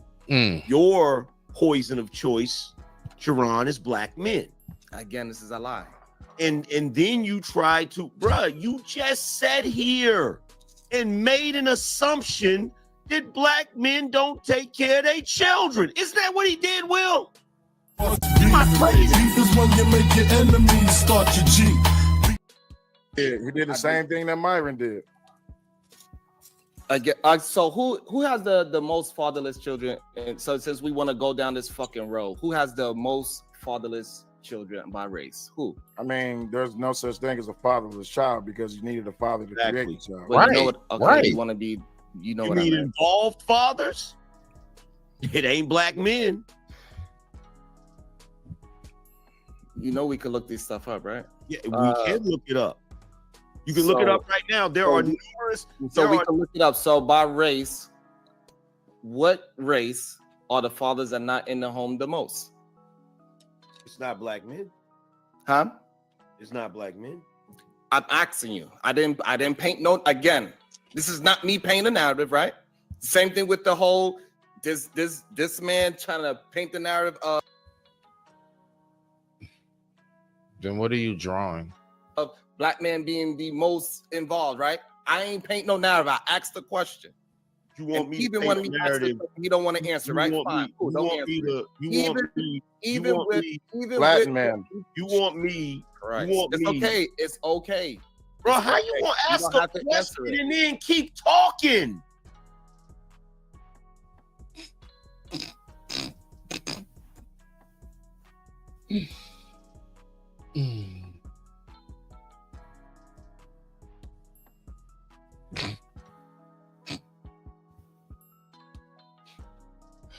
I'm sorry, but that reminded me of this right here. Like this really reminded me of this right here. Man, I'm talking about. No, listen, man. Listen, man. I'm not going for this. Don't get. I was talking. You gotta be intimidated, man. Stop running your mouth. What about? I'm not even gonna have this. Man. Yo, talk. We'll talk. We'll talk. Will she stop running her mouth? Damn it. That's what we'll do, man.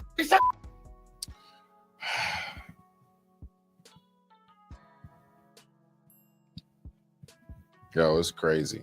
It is absolutely nuts. I'm going to end this. Because I'm going to end this. And we're going to have a good night. So we're going to go ahead and get us out of here. And man, this has been absolutely wild and wacky. Like, you know, the wild and wacky races. I don't know. I'm just saying some other stuff. But we're going to keep on doing the damn thing. Let's go ahead and do it. So we're going to go ahead and rock out with this one right here, boy. I tell you. And I thank everybody, man. Thank you all for tuning in. Thank you all so much for tuning in to Smitty's Corner for this evening. You know, for those of you that may be coming through late, just go ahead, rewind, catch the replay if you choose to. For those who just slide through and say, I don't want to watch none of this, but I, want to support in whatever way you do, thank you. Even if it's a hateful comment, all is welcome because all helps the algorithm. And I appreciate you all. So with that being said, you already know I digress. My mic is muted. Sheesh, boy. What we gonna end it off with? Yeah. We're gonna go ahead. I bet that. So I got a couple things. You know what I'm saying? I'm just gonna let it ride out. And we're just gonna do a couple things. You know what I'm saying? We're gonna chill out. Respect to you all. Have a wonderful evening.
but you know, the way you were kind to me, I think we could, you know, you kind of inspired me to.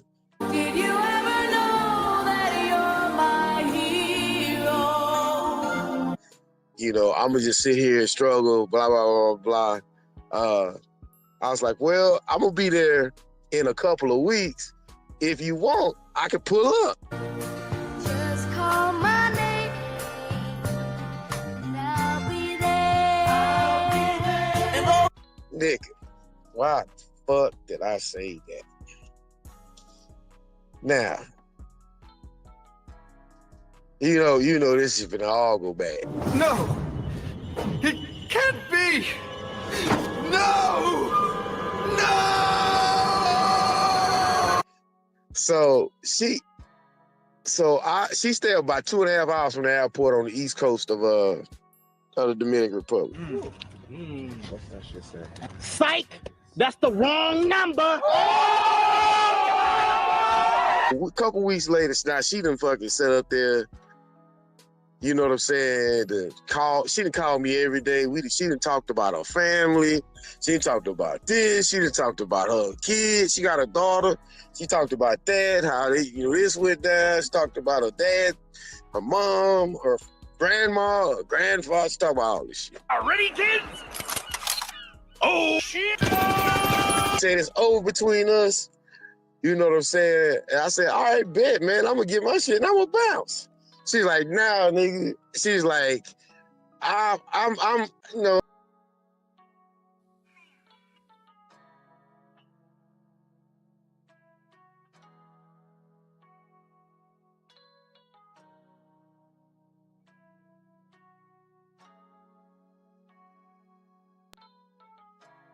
Try to talk her down off the lid. She mad and the motherfucking shit, right? And I was like, hey, how am I going to go and look for other women?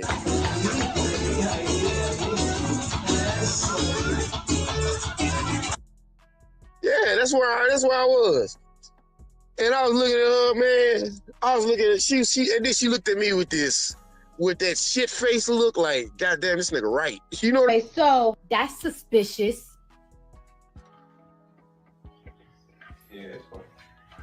That's weird. This nigga right, like, yeah, how is he gonna find some more pussy when I know every woman here, you know, and half of them kin to me, you know. And then she put her head down and she's like, oh yeah, whatever, and I'm sorry. Promise these things to you, girl, just believe. A lot of stuff. I'll get into more of that later.